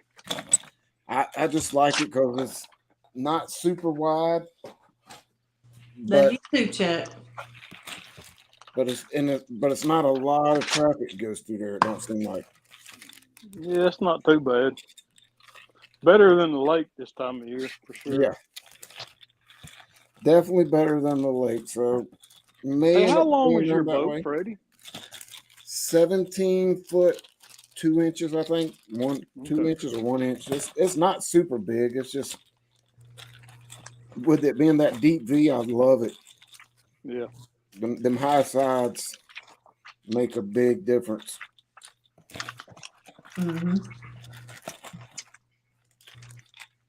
It definitely handles bad weather, bad water better.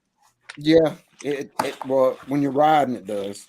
When you're sitting there, I wish it was a little bit wider because I'm not even sure how wide it is. It's not quite as wide as like Chris and Telly's, or I think it's about the same width as yours, actually, Bob. It might be. I'd like it to be a little bit wider because that make it a little more stable from side to side when people do come by. Yeah. But for the price I paid for it and the work I got into it, it works great. Oh, absolutely. Of course, like everybody says, you always want to upgrade and get something bigger and more room. But for us, it's perfect. I think when I do get another boat, it'll probably be a pontoon to be my next purchase, just because I like the pontoon for just hanging out on the lake. going out there, spending time with the family, go out somewhere and anchor up and just be able to enjoy it because the space in it. Oh yeah.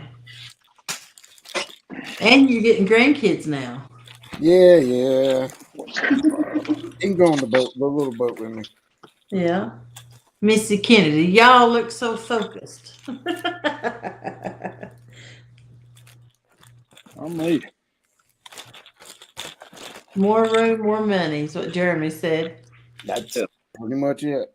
Yeah. But yeah, the DP I got now, it works great. The motor on it, finally got the motor pretty much figured out. It's an old motor, so it still has a few little issues here and there, but it runs good when it's running, so I'm not going to complain about it. I was wanting to upgrade it to a bigger motor because it's got a 70 on it now. I'd like to put a 90 horse on it, but that 70 pushes at about 30 miles an hour, and I'm not in a speed race to get anywhere.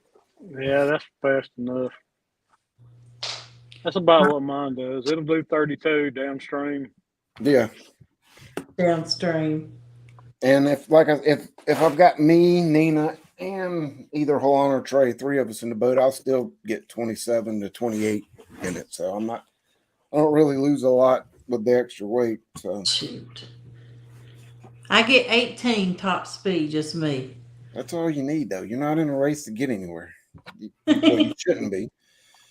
Even when I'm doing these local tournaments and stuff, these guys with these 150s and 200s, and we do launches and they take off and doing 50, 60 plus mile an hour on the water.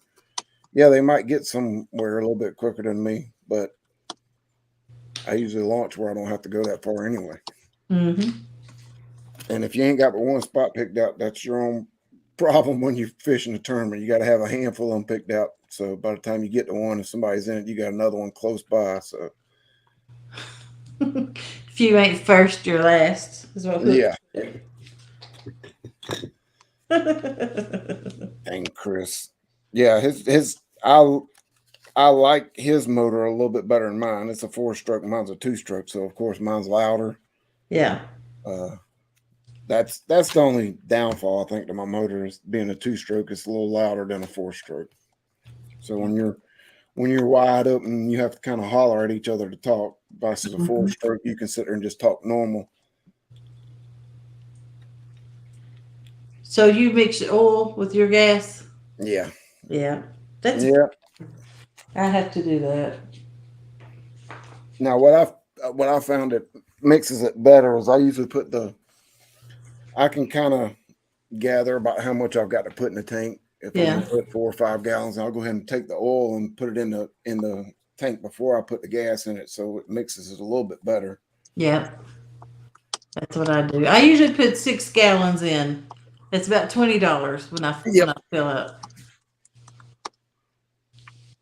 Jeremy said he won 3 tournaments last year and never went over 5 miles an hour. Yeah. Yeah. I won quite a few and never within the quarter-mile river. He said the fast boat drivers just drove right over the fish. Probably didn't register them. Yeah, and that's another big thing. The smaller boats, smaller motors, a lot of times you'll get a lot better gas mileage. I still got a half a tank, and my little 6-gallon tank's still half full. Yeah. No, it's a 12-gallon in there now, but it's still got 6 gallons in it, and I've been out 8-9 times. Yeah. So I rarely have more than a half a tank of gas in my boat. Or mix up a lot if you're 2-stroke. It loses octane when it sits for a while. Okay.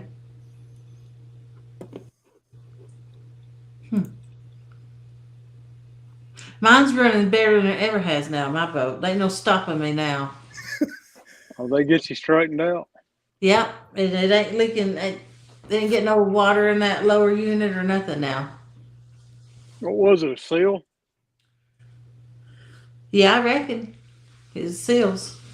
And you were leaking gas too, weren't you? I what? You were leaking gas too, weren't you? Yeah. Going into the carburetor, there was a piece when you pushed it, it just spewed the gas out. So I went and got that man to fix it, and it broke off when he was fixing it. So they took the carburetor off. But when I went out in that night, some kind of a spring was stuck. A needle valve, is that what it's called? Mm-hmm. Yeah. It had something in it allowing the gas just to shoot through and never shut off, and that's why it wouldn't start that night. Oh. Boat needle. Awesome. Thank you, Mark, if you're still listening. Mm-hmm. He sent me a link to that controller. Okay. Sweet. Man, $6.99. Oh, is that the one Mark gave you? Yeah. Yeah, I sent it to him. Oh, thank you, Freddie. I found that one. It was $6.99. It's white colored instead of the dark black, but I don't care. I ain't worried about the color. So yeah, you just plug that in. Yeah, okay, I see how it plugs in now. Yeah, sweet. Yeah, so I ordered two of them just to make sure it should be the right one because it's a 5. That one's a 5 to 24 volt, and most of ours are 12 volts, so it shouldn't be any issues with it. And I'm not even going to use the remote on it. I'm going to use my remote with it. Because I should probably order a couple. Yeah, I'm going to I ordered two because I've got two complex lights. But it should be good to go. I've only got one, but I break stuff and I lose stuff. So Catfish doggy. Mark just posted probably the link to it too in the chat. Yeah, there you go. Yeah, that one I found was, I think it's $6.99 for it, and it comes with a remote and the controller part. So Controller for what? for your complex light. Your complex light, which you really don't need the remote for it because the little control box is all you really need. That's when people keep saying their remote's not working, especially if they got brand new batteries. That's what it is. That's what went bad. That little controller box.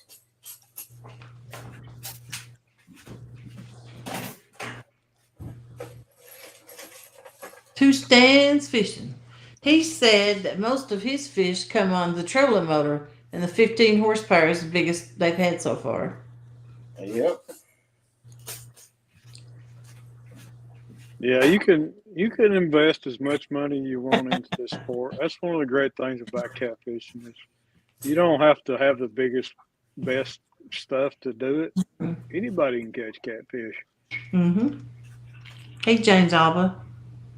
But if you want to get fancy, you can sure get fancy. Yeah. You can spend $100,000 on a boat. Doesn't mean you're going to catch any more fish or bigger or better fish. Just means you got a bigger bill. That's what James said. He said, does them fish not know I got a new boat? They don't care. Favorite boat I ever had, 12-foot MIV with a 7.5 horse motor on it. More fish out of that boat than any boat I had. I wasn't afraid to be for rocks. Yeah. I'm afraid if I bought a brand new one, I would just get devastated when I started denting it or scratching it. Because sometimes when you're up around the dam fishing, you hit the concrete, you scrape it, and I don't want to have to worry about that.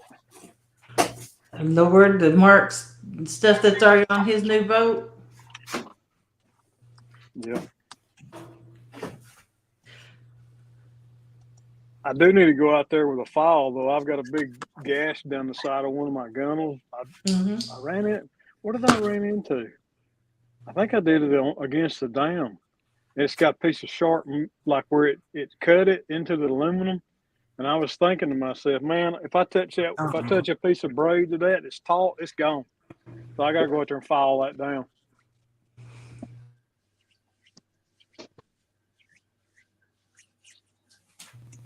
I had a phone call. Sorry. I understand what you're talking about, Judy. It is hard.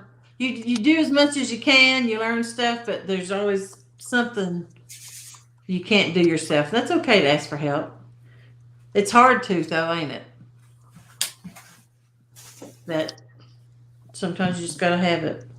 Hey, we all started somewhere, had to start somewhere, and asking people for help is not, doesn't mean you don't know how to fish. It just, I mean, that's what we do. We learn from one another. Yeah. Yeah. Some of us, it's not in our nature to ask for help, but you got to bite the bullet and do it sometimes. Yeah. Mm-hmm. Like, I can't tell you how many people has fished with me and they'll say, I got like a chip on my shoulder against a man or something. I'm just used to doing it myself. And I don't think to ask for help or to, you know what I'm saying? I Yeah. just, I just do it, and it ain't. I ain't got no chip on my shoulder about a man, Yeah. but it's. I guess they're just Unless not. it's James, right? Unless They're it's not James. used to a woman doing it all like that. I guess. Yeah, the only time you got a chip is when you're with James, right? No.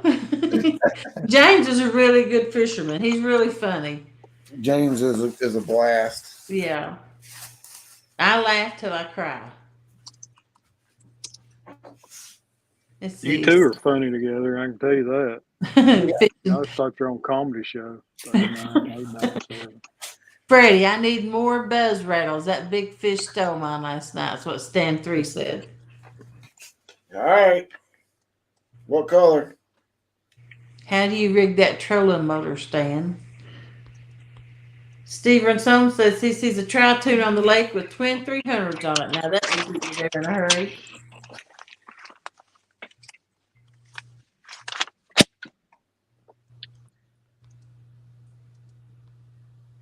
And Mike said, congrats on the catch last night, Stan 3. Yep.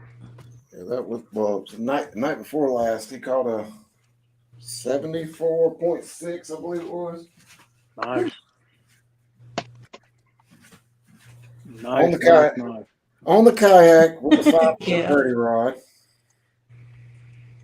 which made me tickle. That helps a lot. Especially when you hear him say it was on the 5-foot Freddy rod and on the kayak. And that was I think it's 74.61 when we calculated. That's solo. Jeremy wants to know That's a what a good buzz fish. rattle is. Wow. Now that's a pig. Yeah, that's definitely a pig. Yeah, That's a nice fish. he sent that to me. I'm like, yes. And he goes, well, it was on the 5-foot Freddy rod. I'm like, oh my God. He said send the rainbow. Send the rainbow. All right. I'll get you And a rainbow pack. do you have one you can show? Jeremy's want to know what a buzz rattle is. Oh, I sure can. It's basically the same as the ones that Carolina Real Screamers had. Well, these are 3 blades and there's a 4 blades, but these are a lot bigger than some of the other ones. It's just your typical. We just call them the buzz rattle because my manufacturers made them for me. They're more clear. Yeah. But they're really okay. Now I had a company send me some of those to use, but I don't know how to use them. You just time. You just basically tell them it's a Carol. Oh, do I got any made up in here? No. You do it like a Carolina rig, but you just run. I got the stuff to make one. I can make one real quick. Let's see. Hey, Mark, last night John Parker called me out for a 1v1. I can make one up real quick. The way I make them anyway.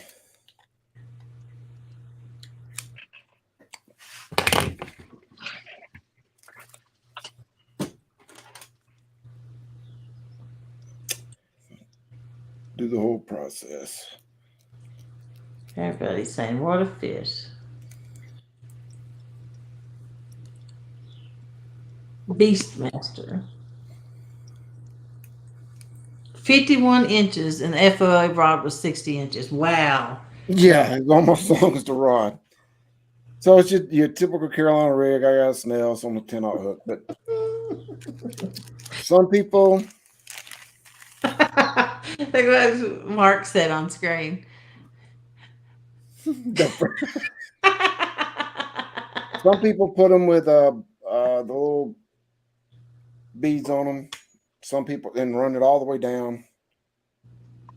or you can take the slide stop, the little thread, and put it up there to stop it a little bit further away. But Okay. it's as simple as putting a bead on it. That just gives you a little bit. And this is kind of, I want to say stand through kind of makes his this way. And then it's pretty much just a bead stop to stop it there. And it's sitting there. It's a Carolina rig with a rattle on it. So every time that little bit of current taps it, you can hear it rattle. Cool. Or like I said, got a question about those. Uh-huh. Are you ever concerned about abrasion on the line because that thing's spinning? No, because it's plastic. No, I'm not fishing in it. It's plastic, Bob. It'd be just like having some of those no rolls with the little plastic insert in it that would still roll. So he said he used a bobber stop. But yeah, okay. So he uses a bobber stop, so he'll put that on instead. We'll do that real quick. That won't take but a second. Yeah. And with a bobber stop, ouch. That's a sharp hook. I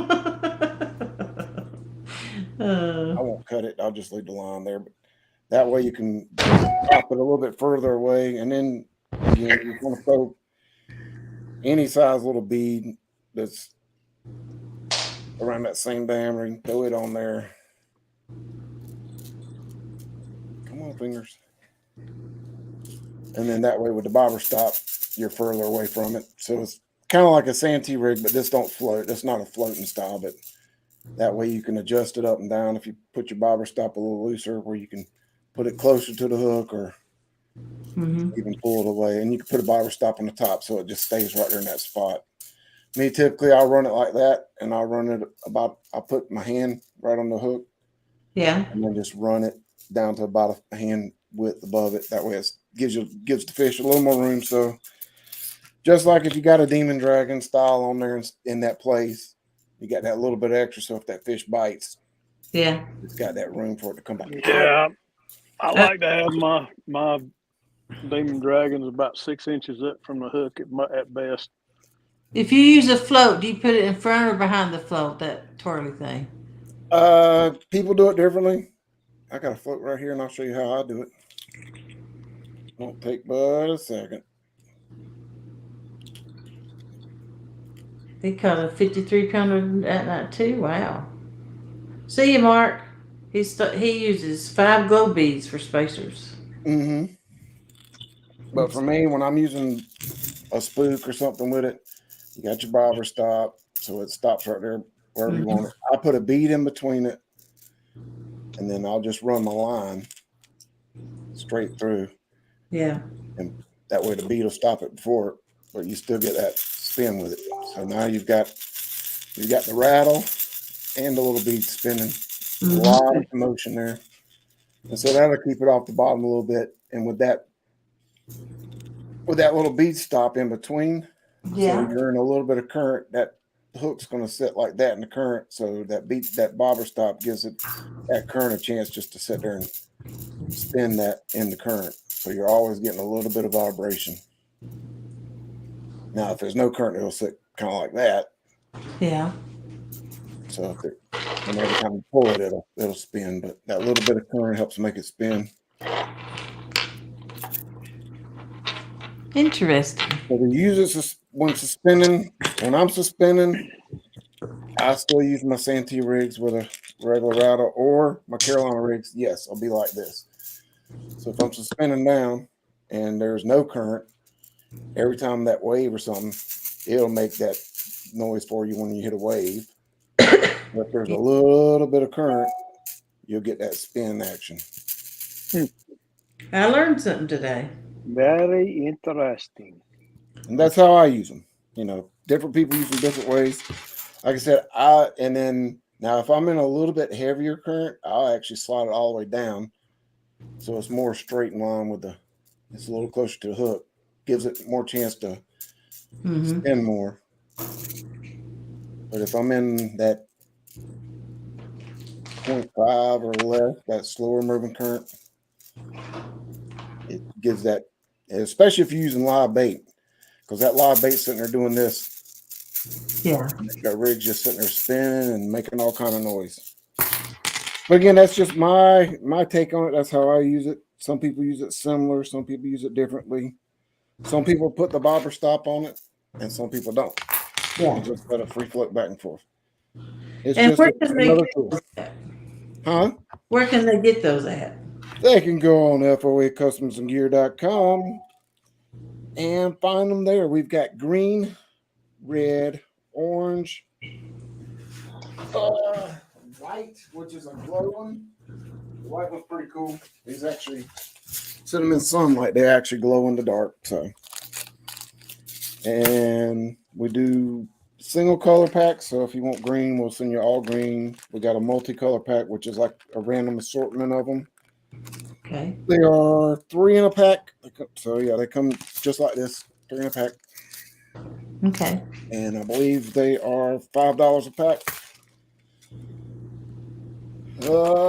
You can order them on Amazon for about the same price, pretty close to the same price. If you want to get them on Amazon, carries them. But I don't think these are what they call the large size. Mm-hmm. The other ones are a little bit smaller. I don't carry the smalls. We only carry this larger size. Yeah. So people seem to like the bigger size ones over the smaller size one. Now, the smaller size ones may work better if you're using like a small style Demon Dragon, if you're not really into too much current. And I'll use this setup, this Carolina rig setup with this on it, and actually drag baits this way without a float on it. Just drag. Yeah. Okay. Pretty interesting. And there's a couple people that have codes, like 2 stance 10s gets you 10% off if you want to order it. But that way you've got Hammocks 10 can get you 10% off. You got J-Dog 10 that'll get you 10% off. And you got FTW 10 that'll get you 10% off. There you go. That's your tax for sure. So, and Mark says he does 5 glow beads for spacers. That works just as well as the stop does. Right, so I need to get Stan a pack. what's great about the buzz rattle is that imitates the noise that live fish make underwater. Yep, especially if you're in that brackish water, one of the biggest fish that the catfish love that people don't fish with as much is croaker, and croaker make a little. Yep. And then if you do notice, mussel beds and small crustaceans like crawfish, stuff like that, when their fish are eating them, it sounds like it's eating a fish, eating a bait. Okay. So. Hey, Nubby.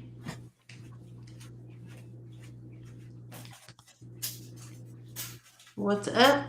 We just was hanging out. Yeah. You fishing tonight, Jody? I do what? You fishing tonight? Yep. I'm bank fishing with I'm bank fishing with Shad Daddy tonight. You're bank fishing? Yep. What? Yep. Whoa. I call you bank fishing Jody. Yeah. Sometimes you got to. I'm not that great at it, but I don't have good spots, Yeah. It's usually a last resort for me to bank fish, so I never really try to find a good spot. I just have to show up real quick. Hooks and Hammock said it sounds like Chad's head when he turns real fast. And Missy said, you got Missy Kennedy 10 that won't get you 10% off, but you'll get a good product. Thanks, Missy. Yeah, we were, as far as this pro staff that, everybody has and we kind of got now, I don't really consider it pro staff like most companies do.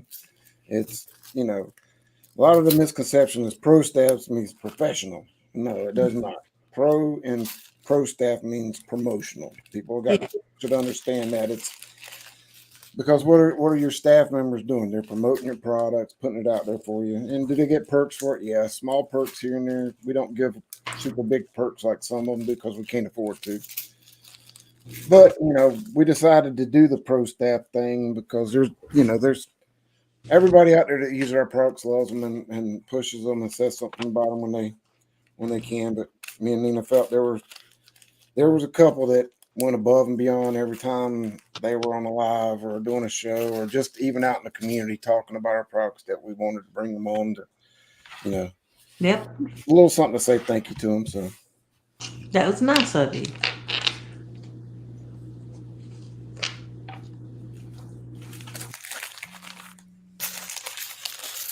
I'm tired of tying jigs. When you use 4 rods, you gotta have quite a few of them in case we get snagged up.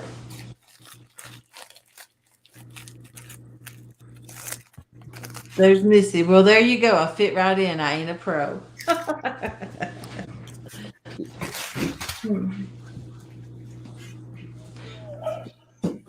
Yep, I'm gonna. Yeah. I gotta jump down off here, hon.